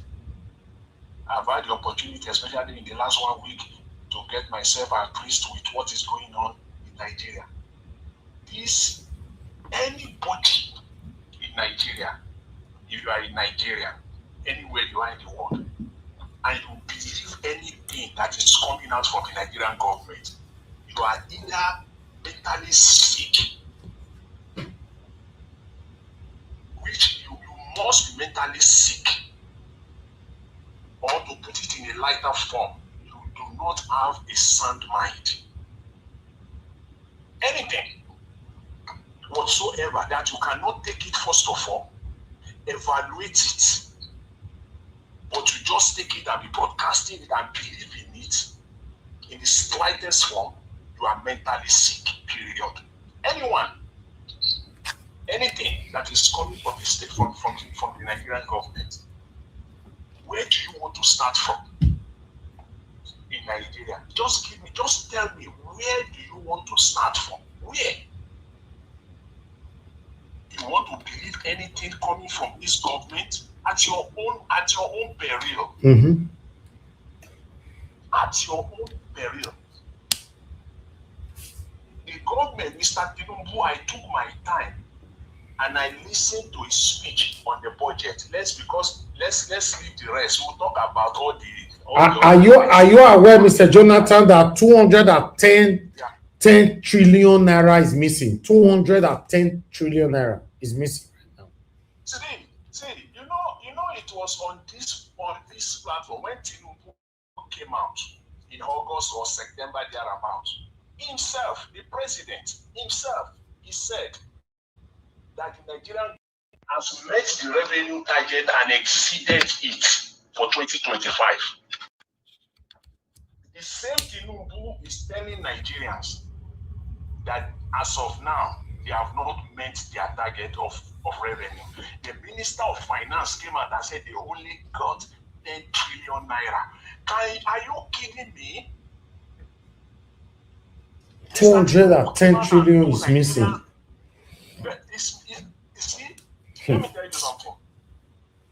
Everything, these people, if there is a way to get all these people, just get all of them, run them or put them somewhere. Nigeria is going nowhere. Absolutely nowhere. See, the money that is, when you talk, the money that is missing, these are the borrowed money. The money that is borrowed. Everything about the budget is a lie. Complete lie. From A to Z. They just wrote numbers and they came out and presented it. I'm very sure we can go through it line by line. Mr. Tinubu presented 58 trillion thereabout for 2026 budget. He said revenue will be 34 trillion. He said the deficit will be 23 trillion. Meaning, that is good. The deficit you see there, that is borrowed. That means he has to borrow the money to finance it. How they will get 33 trillion? You and I were all here in this 2025. Not once, not twice, not 3 times that this government came out through their various agencies, the FIRS, the Nigerian Customs, at each and every point in time, telling Nigerians that they have collected 10 trillion revenue, 16 trillion revenue at each and every time. They are all there. And now, lo and behold, December 2025, the finance minister is now telling Nigerians that they only collected 10 trillion. And now, he said he's going to borrow another 23.8 trillion. That's what they are going to borrow. That's the money they are going to borrow. And look at the lies again. You and I were sitting down here. They are telling us that in 2026, that they will be doing 1.8 million barrels per day. That's the lie. So that budget is a failure already, ab initio. They are telling Nigerians that the base price for crude oil will be 64.85 per barrel. That's also lie ab initio. So that budget is a failure. Very sad. They also told us that the dollar, the base dollar of 1,400 naira, that is also a failure, also ab initio. Come January 15th or January 20th, the budget is already failing because dollar is not going to be at 1,400. So everything about the budget is a failure. He opened his mouth. Nigerians are so dumb. I don't understand. All of them, educated, illiterate, all over the place. Mr. Tinubu still at the temerity. That speech, he didn't even read. He just came out to read. He was not even. It is called. It didn't be hard. Mr. Tinubu told Nigerians that they are going to that the GDP they are replaced, the one that they replaced, not the 3 GDP of Nigeria, which is 285. He told Nigerians that the money that they want to borrow, that 23 trillion that they will borrow in 2026, is only 4% of GDP. How you will tell me how 23% is 4% of 283? How? Is 23 4% of 283? That is what people will say is full economy. How I really need to the overall GDP? I don't understand these people. Why not you use it against your 58 trillion and tell us that this is the deficit for 2026? They are just shaming the country all over the space. Everything about the budget, just know that it's a failure from day one. Nothing is going to work. They just have to do something. They just have to do what? They just have to present something. Just put numbers out there. Fake numbers or true. And let me say this finally, so that other people can get on. See, this France thing, I also read about a week ago about this France thing, this stupid stuff that they go and enter into an arrangement, MOU they call it, with France. If Nigeria is a normal country, for crying out loud, if Nigeria is a normal country for crying, you are talking about investment, that kills it from the get-go. Nobody is going to bring his money to Nigeria, even if they are also trying to do that before. You have closed it. Recall that Mr. Tinubu fought. He fought with every breath that is in him to ensure that his tax release in the United States was not released. He went to court. He fought it to the end. If United States have, Mr. Tinubu tax release has been in the hands of another country or another entity, tell me how his tax information will be secure by now. So anybody now, you will come and invest in Nigeria knowing fully well that all your information, everything about your country is already in the hands of a third party. So who does that? Who will now come to Nigeria to come and invest when you know that everything about your business, everything about your financials, everything about what you do in business is not only in the hands of Nigeria, but also in the hands of a third party country? So ab initio, you have killed investment by that initiative alone, by taking that step alone. All right. Yeah, I don't know. So some people must have sat down, talked about it in one room before they came out with that. How did they get to that point? How? It is just terrible. All we just have to know is this: Nigeria is a country of lies. If you are a human being, you are a Nigerian, and you believe anything that is coming out from the government of Nigeria, you are either mentally sick. As we speak today, the 22nd of December 2025, if you are in Nigeria, anywhere, and you believe anything coming out, you are either mentally sick, you need a mental evaluation, or you have no sound mind at all. You are out of it. And if you continue to do that at your own peril, you will continue to do that. Mr. Elvis, I'll leave it out there for now. Thank you. I'll touch base with you guys. Thank you very much. Thank I you. really appreciate it. Thank you very much, Mr. Jonathan. God bless you, sir. Thank you. Wow. Thank you very much, Madam Origin. Please talk to us. Good evening to you. Hello, Yes, ma'am. Thank you, ma'am.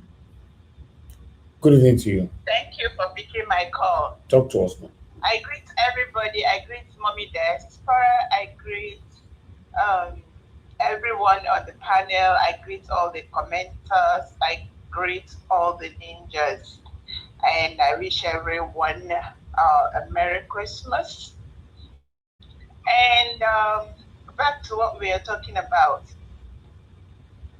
If Nigeria, if they explain Nigeria to you and you understand it, whoever that explains it to you either deliberately lied to you or that person is delusionally confused.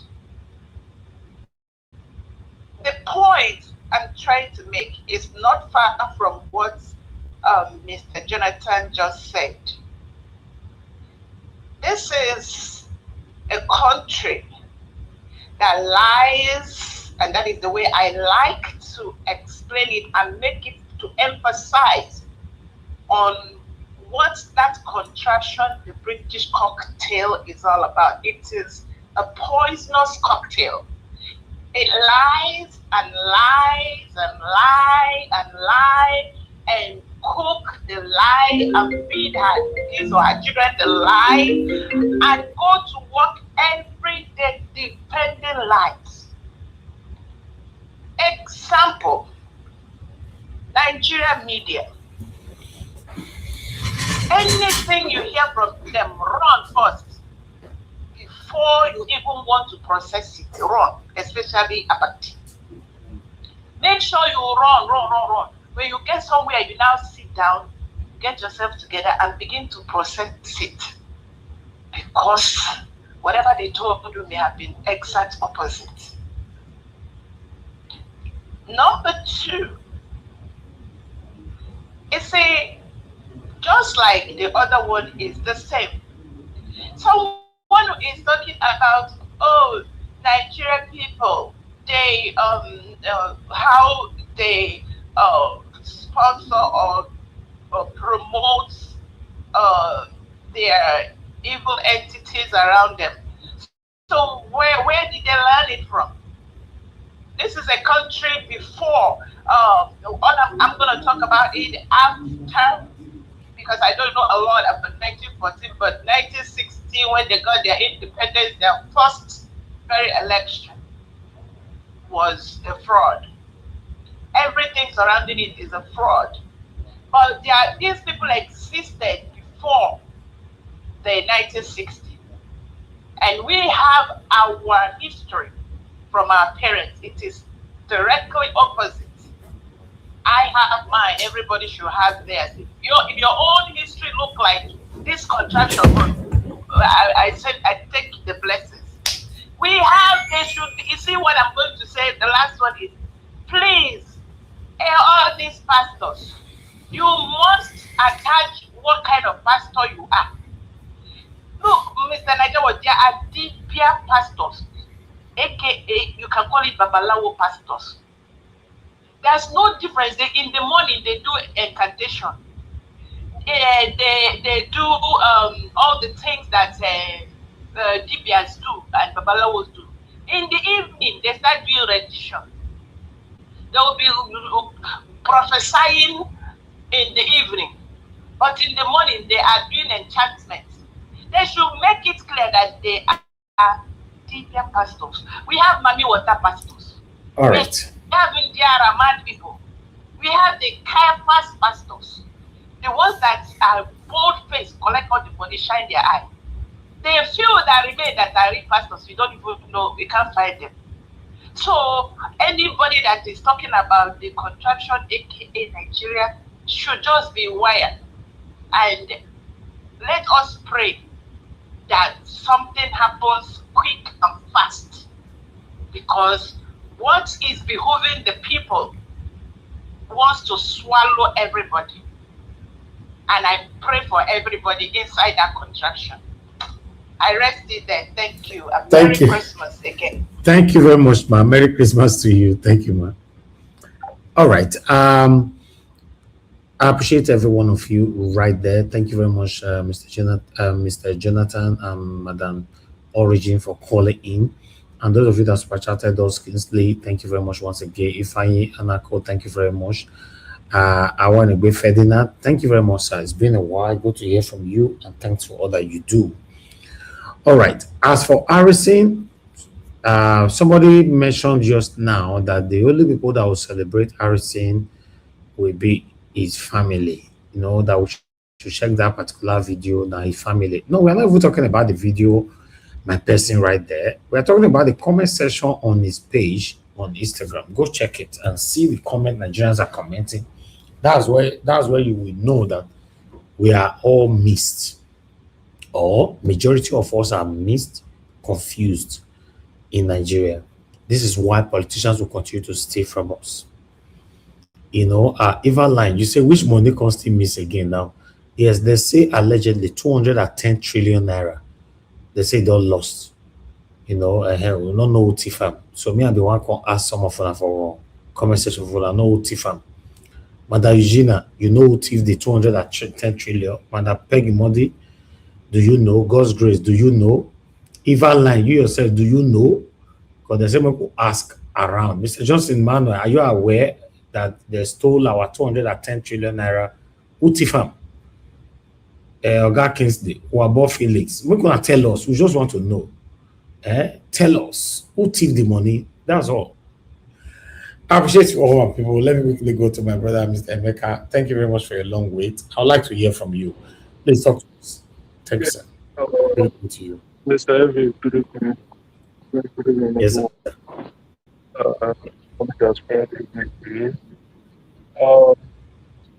Nigeria is a very interesting and complex country.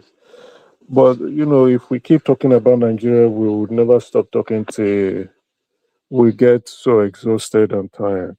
But let me just tailor and customize my comments based on what you shared with us today. On Doris Ogala's situation, I understand the arrest was to get her attention, and as a matter of fact, stop her from disclosing sensitive, private, and intimate, as well as incriminating information. Apparently, it appears she, knows this individual, the pastor, very well. She admitted that they've been dating for quite a while. I think 7 or 8 years, if I'm trying to be specific here. And in one podcast, she also tried to provide some evidence and even informed the podcaster, that's the host, to call the president. I think he just left the post of the Actors Guild of Nigeria, who accompanied her to the pastor's village. And the man admitted that the information is true, that he went ahead, he followed Doris to the pastor's place. And, when they were trying to get confirmation that is the pastor and Doris dating, the man said, well, you have Doris there, that they actually didn't go there for any night vigil, that they didn't go to the man's village for any night vigil or any crusade, and that when a woman is inviting you to accompany her to go and meet a man in his village, you should know that the matter is serious, and that you can interpret my response from that. Anyway, information from Sahara reporters is that they arrested her, took her to Oniko, that is AIG Zone 2, and apparently the pastor was invited, and lawyers came from Showore, Take It Back group. I think Showore leads that group, and and a couple of other individuals from the same group coming around to plead her case or plead for her release.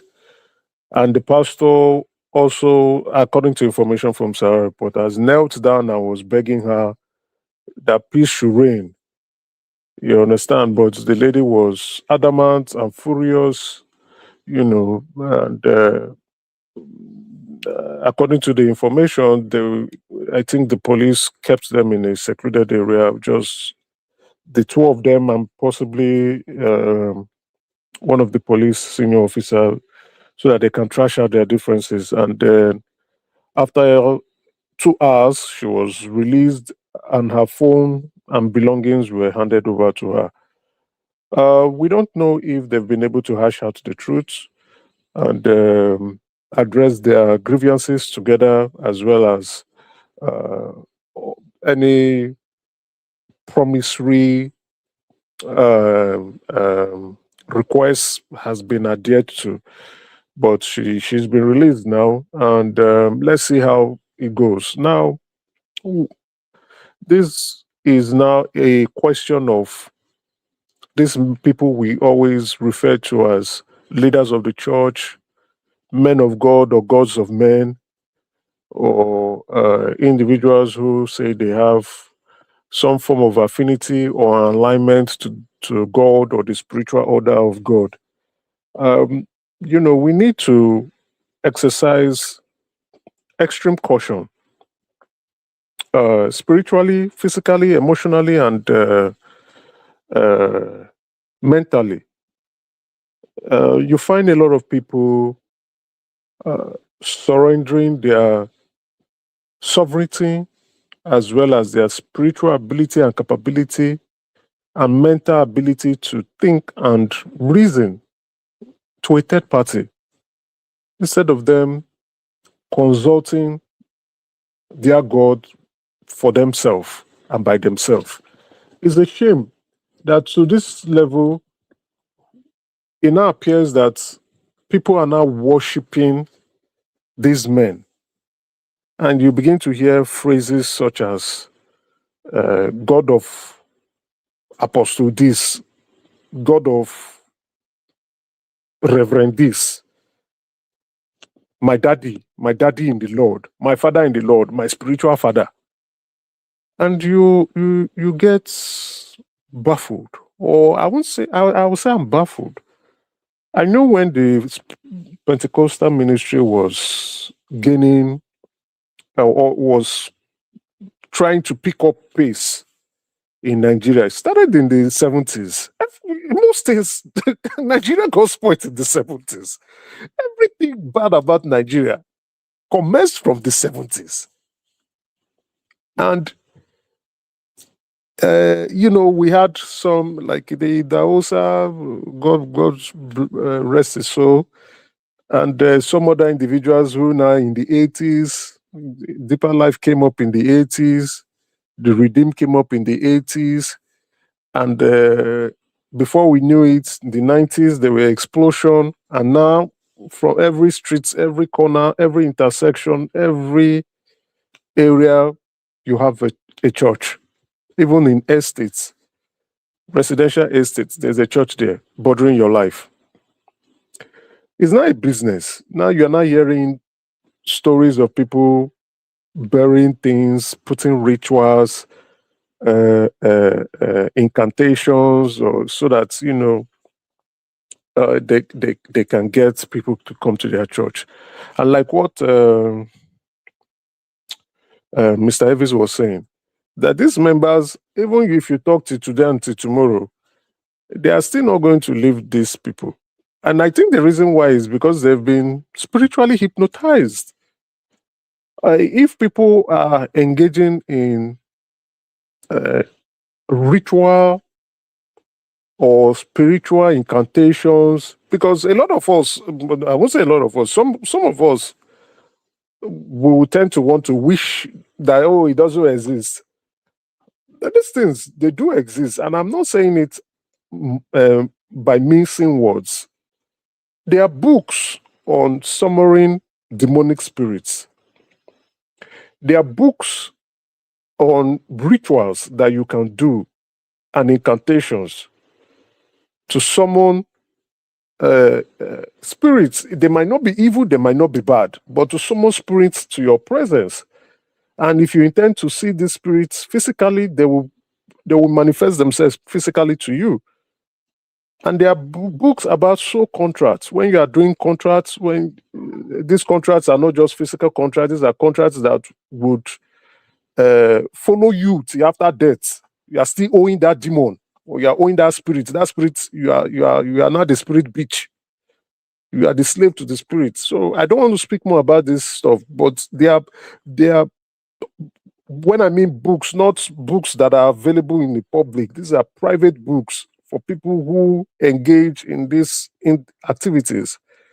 And then again, we are Black people. We tend to tilt toward more to the spiritual side of things, unlike our Western contemporaries rather. So we should know these things. It should not be new to us. We should not be saying, "Oh, it doesn't happen." Oh, all things, Jesus conquers all. My brother or my sister, be careful. Even Jesus, I think, was it Paul that said it? We do not wrestle against flesh and blood, but against spiritualities and powers in high places, which is true. The devil owns this world. This earth we are living is for the devil. And if you want specific things, when you go through those rituals and you say those incantations, the devil will present it with an offer. So these are what these men are doing because of material wealth, notoriety, fame, public visibility, status, and money that they want and power. So, and when you now say, "Oh, their members should know these things, they should leave the church," these are members that are under the hypnotism of spiritual incantation. How are they going to live? They were brought there by the demon to put them there in charge so that the man can be taking all their energies and money for spiritual sacrifices. So we need to be careful. That's why I say, and even Jesus said, the spirit of God, the kingdom of God is within you.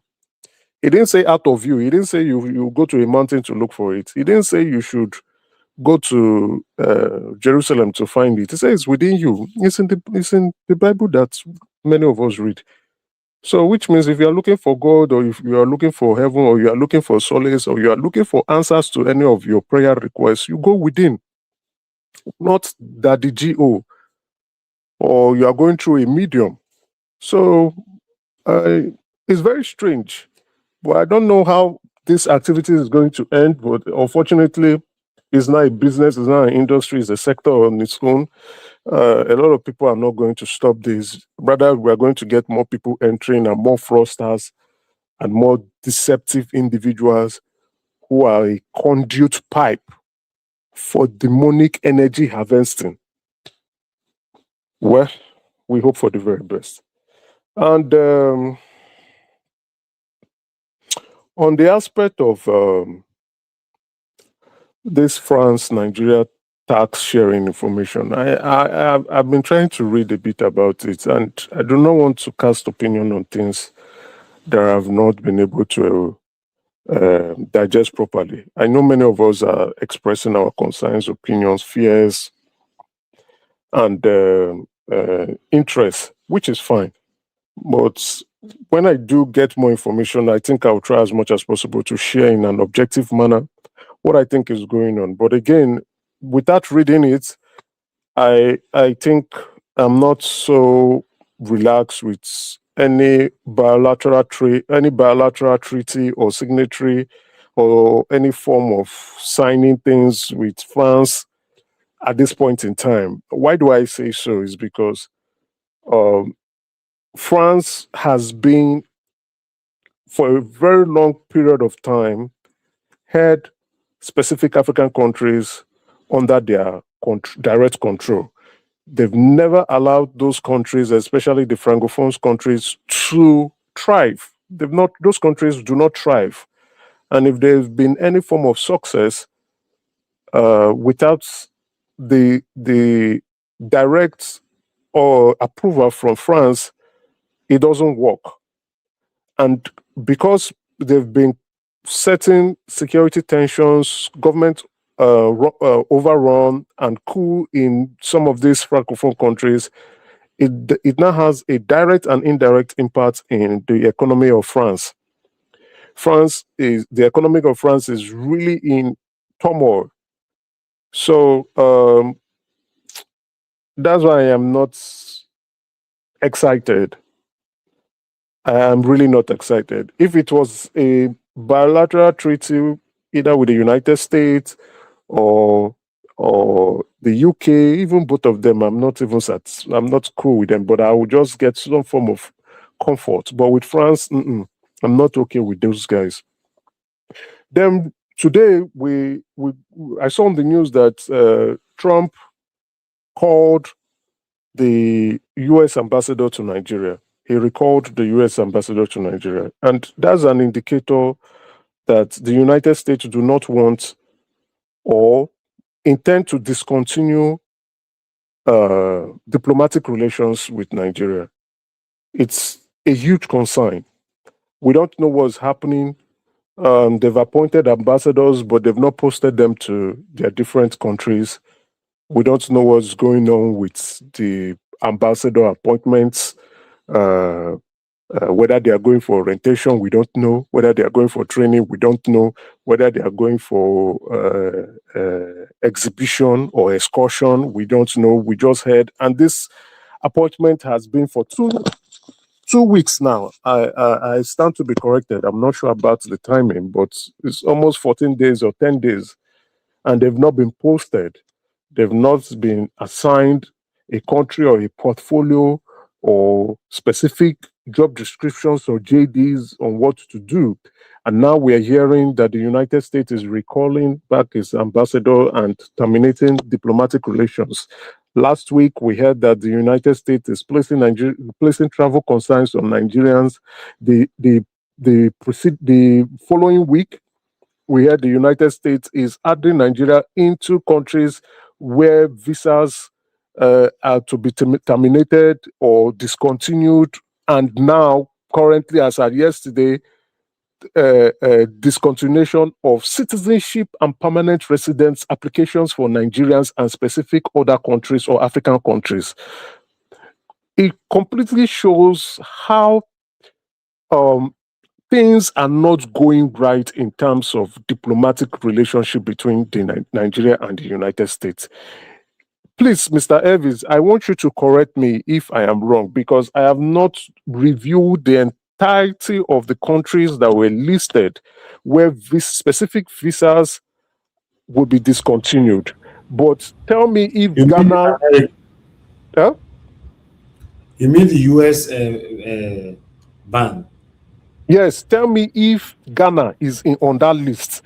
Because when I looked at it, I did not see Ghana. And that's why I say I stand to be corrected, because maybe my eyes, I read so fast. But tell me if Ghana is on that list, right? I'm not sure. I'm not sure. But sometimes you might just, because you are not paying attention to, you just want to look at, okay, let me find out if Nigeria is there or, but I'm not sure. Then it shows a complete breakdown. There's a breakdown. Something is going on that we are not happy with. Now, I was also reading in the news today that actually the United States has commenced security surveillance and intelligence gathering, as well as all the countries that I have here: Afghanistan, Burma, Chad, Republic of Congo, Equatorial Guinea, Eritrea, Haiti, Iran, Libya, Somalia, Sudan, Yemen, Burundi, Cuba, Togo, Venezuela, Burkina Faso, Laos, Mali, Nigeria, Sierra Leone, South Sudan, Syria, Angola, and many more. I don't see Benin, Cote d'Ivoire, but I don't see any Ghana is not there. So you call the specific West African countries you call that countries that there have been recent coup, including Benin Republic just recently. Now you also mentioned Burkina Faso. You mentioned Congo. Congo, we know they are currently fighting. Angola, there's some form of tension, but maybe because of some oil disputes there. So I don't know why Angola is there. But Ghana is not there. Ghana is not there. You see, and then when it comes to the continent of Africa, Nigeria is a country of strategic and great importance. But the way the Americans continue to treat us, they treat us as if we are nobody. When they are coming to West Africa, they will go to Ghana. When they want to push any form of visibility in West Africa, they will go to Ghana. Right? And Ghana is not even 1/3 of us. Ghana is not even 1/5 of us. Ghana is a very small country. Ghana and Lagos State will be sharing almost the same geographical square kilometer per square meters, as well as population. But they continue to relegate us on the background because of what? Diplomatic ties and our inability to manage, engage, initiate, develop, and maintain good relationship with Nigeria and the Western world. Anyway, these are the few points I just want to highlight and bring up to the four notes for further discussions. And if there are any topics that anybody is trying to come up with that is exciting enough, I might want to chime in a couple of my few cents on it. Thank you very much, Mr. Elvis, and thank you, everyone. Thank you so much, Mr. Emeka. God bless you, sir. I'm rounding up right now. I think we have done well for today. Yeah, that's it right there on the screen. As you all can see, I just put it right there. Nigeria, radical Islamic terrorist groups such as Boko Haram and Islamic State operate freely in certain parts of Nigeria, which create substantial screening and vetting difficulties.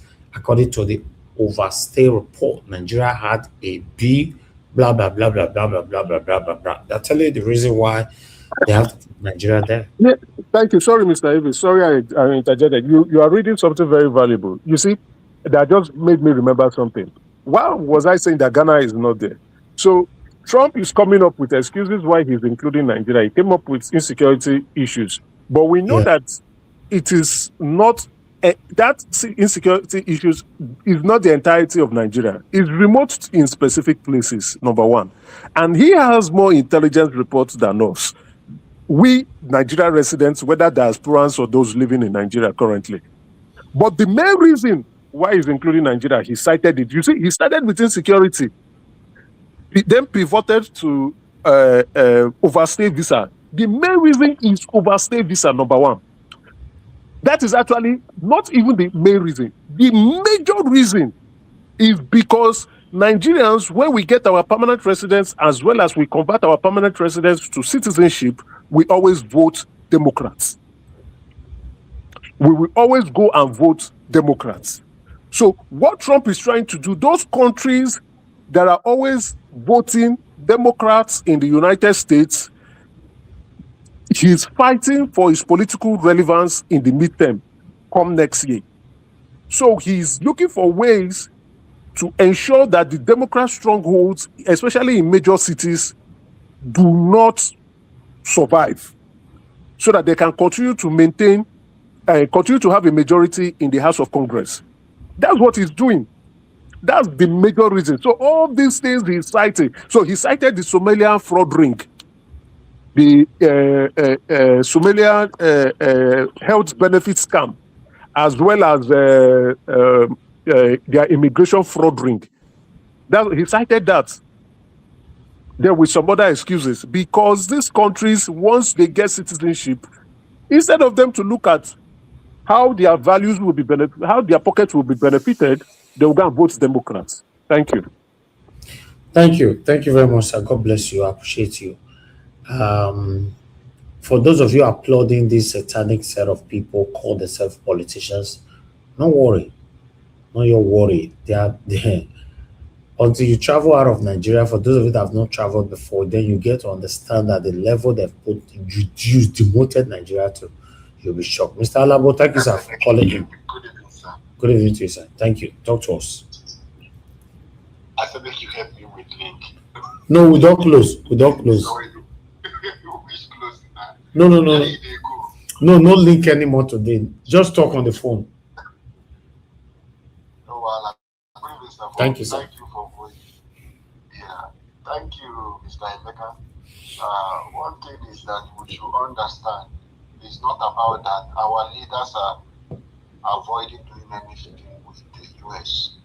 They need a side they will benefit. Like President Tinubu has a strong connection and relationship, bad one with France. So it's going where it to favor him. And that is affecting the whole country as it is. Taking us back to where everybody are rejecting. People who are with France are running away. But he's doing it for his personal business, for his personal gain, at the expense of the millions of people in Nigeria. So the question, let's continue with the hashtag, who sold Nigeria? So that they can begin to come and answer us these questions. Who sold our country?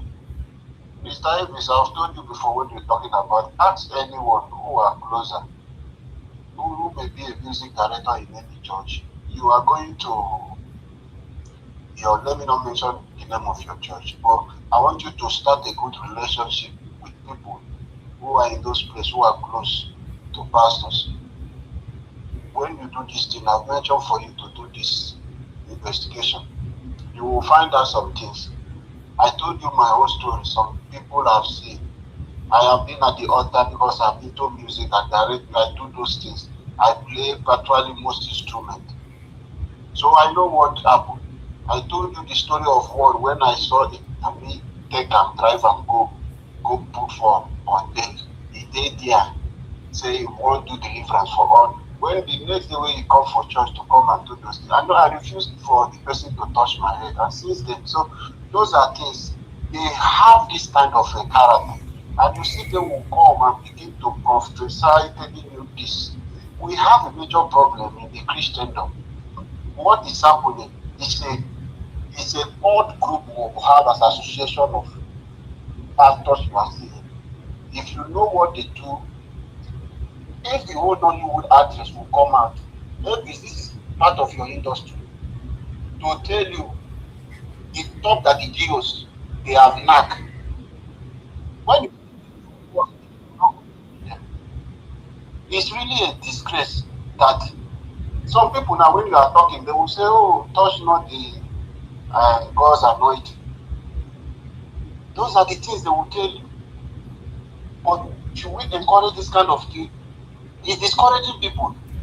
People who have seen this thing, it's making them, if not that some of us who have a better relationship, understanding God, not depending on pastors or what they will tell you. If not, some people, they will stop you, they will make you not even want to go to church anymore. And it's not a good one. So we'll continue to expose evil so that we can sanitize the system the same way we are exposing corruption. So exposing the bad politicians. That is the same way. Expose those people that call themselves men of God. They are the people giving themselves this title, men of God, Papa, and all those things. They are more dangerous than Nigerian politicians. That is one thing I want you to underline. Our spiritual leaders, they call them the pastors or imam. They are more dangerous than politicians. Most of them give politicians strategy to loot money. You are not hearing it from my mouth in the first time. The EFCC chairman have told Nigerians that churches help politicians to launder money. They use their account, even for Yahoo boys, to collect those Alibaba. That is what is happening. Some of them with their private jet, they go and do dirty things. They go inside their private because have you asked yourself why most churches, pastors are building hotels? They need privacy in doing some of those things. They go in their a lot of things is happening. A lot of things is happening. Oh, yeah. These people you are seeing. Thank you. Well, it's really sad. It's on the case, just in 30 seconds, sir. Yeah. In the case of a RC, you can see the jubilation. It's the same thing that is happening in politicians. The people who are killing you, the House of Senator, they have collected 30,000 as a levy and $50,000. The same people who are helping our currency, they are dealing in dollars, causing inflation, causing a lot of things in the country. Now they have collected those money. When they go to their constituency, nobody will ask them question. As far as they buy some bag of, maybe they remove 20 million naira and buy some bag of rice and one cow to go and share for them. Nobody will ask them any question. They will celebrate those politicians. It's the same thing they are celebrating Harrison today. Nobody have asked question. Which person in Nigeria has Harrison rescued without paying ransom? That he went and tracked them and captured to say he caught those people. They did not pay any ransom.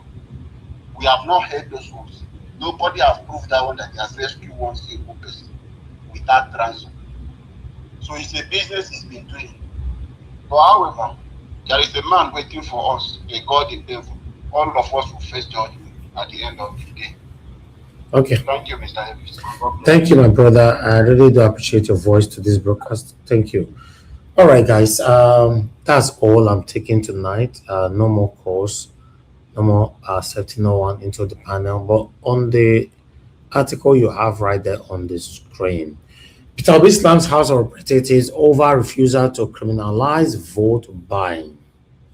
Because they have planned for 2027, all right? Former Anambra State Governor and Labour Party presidential candidate in 2023 election, Mr. Peter Obi has criticized the House of Representatives for declining to criminalize vote buying at the level of party primaries.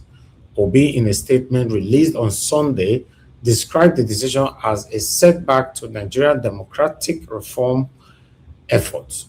Obi said Nigerians had hoped the House would take a firm stand against vote buying, which he described as a major threat to credible elections and national development. Exactly. On December 18th, the lawmakers, during the clause-by-clause consideration of the report seeking to amend the Electoral Act 2022, voted against a proposal to prohibit the inducement of voters during party primaries. I don't want to read all. As you can see, the House of Representatives refused to punish anybody on vote buying. What does that sing? What language does that sing? What language can you understand there? It means 2027 in advance, prospectively, has been ringed. What do I know? That's why I know I reach. We will elaborate and expatiate on this tomorrow. Join us every day, 7 p.m. Nigerian time. Let's continue to talk about the things that's affecting you and I, my people. Good morning, good afternoon, good evening to every one of you. We've come to the end of this broadcast. Thank you very much, Mr. Emeka, for coming in. I appreciate you, sir. Thank you, Mr. Jonathan, for calling in. Thank you, Mr. Alabo, for calling in. Thank you, Madam Origin, for calling in. I really do appreciate you. For those of you that supported the channel today, Kingsley, Ifeanyi, I want to go Ferdinand. I'm very, very grateful. God bless you all, my people. Then my wonderful people right there in the comment section started with my mother for Mommy Diaspora. Thank you very much, Mommy. I appreciate you. Thanks for all that you do. Alongside with my brother Abu Azi. Thank you very much. God bless you. Thanks for all that you do as well. Everyone right there. Mr. Johnson Emmanuel, Honors, Timmy Dibe. Thank you. Jane Nation, Mother Peggy Monday, Mother Eugenia, and many others. God's grace, I can see you as well. Thank you very much, everyone. I appreciate you all. It's time to end the show right now. I'll see you guys again tomorrow. Fingers crossed, 7 p.m. Nigerian time. If we have the time during the day, pre-recorded video will be on air for you. If not, look out for us 7 p.m. Nigerian time. If it's the first time coming to this platform and you're wondering what the platform is all about, it's very straightforward. We are here calling out our government every single day to do the right thing. As you and I know, Nigeria is not working. This satanic set of politicians are recycling themselves, impoverishing Nigerians. We are only calling them, pouring out our constitutional right for them to do what is right. That's all.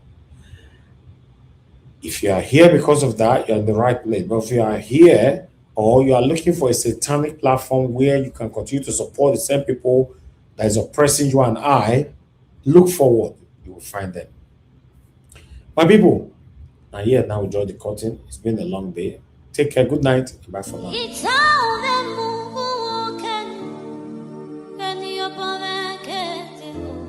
That's right.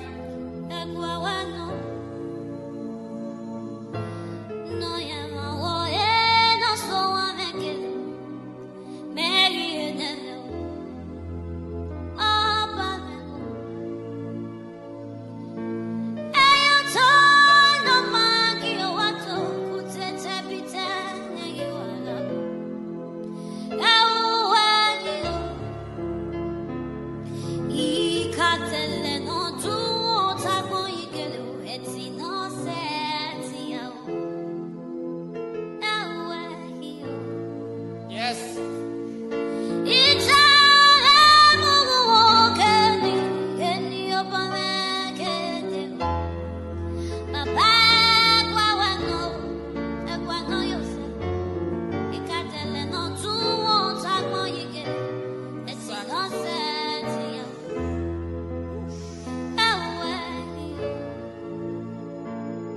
Oh, Totsu, we were standing like you. I won't get fed long, we will. No, yeah. Oh, Totsu, we were standing like you. I won't get fed long, we will. No, yeah. Oh, Totsu, we were standing like you. I won't get fed long, we will. No, yeah. Oh, Totsu, we were standing like you. I won't get fed long, we will. No, yeah. It's all that Mungu walking, and you're Papa, There's power here tonight.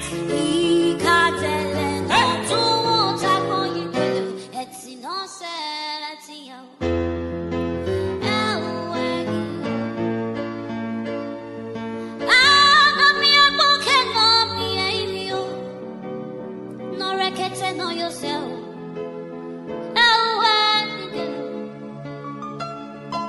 If you're barrel or yeah, what What you say?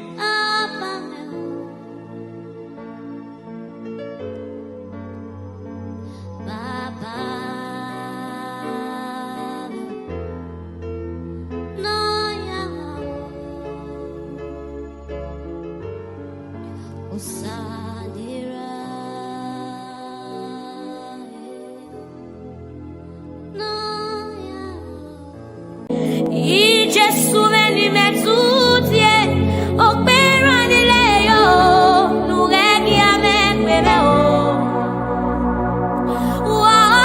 Pame wo, opera di leo, lughi a me queveo. Gesù veni mezzutie, opera di leo, eghi a me queveo.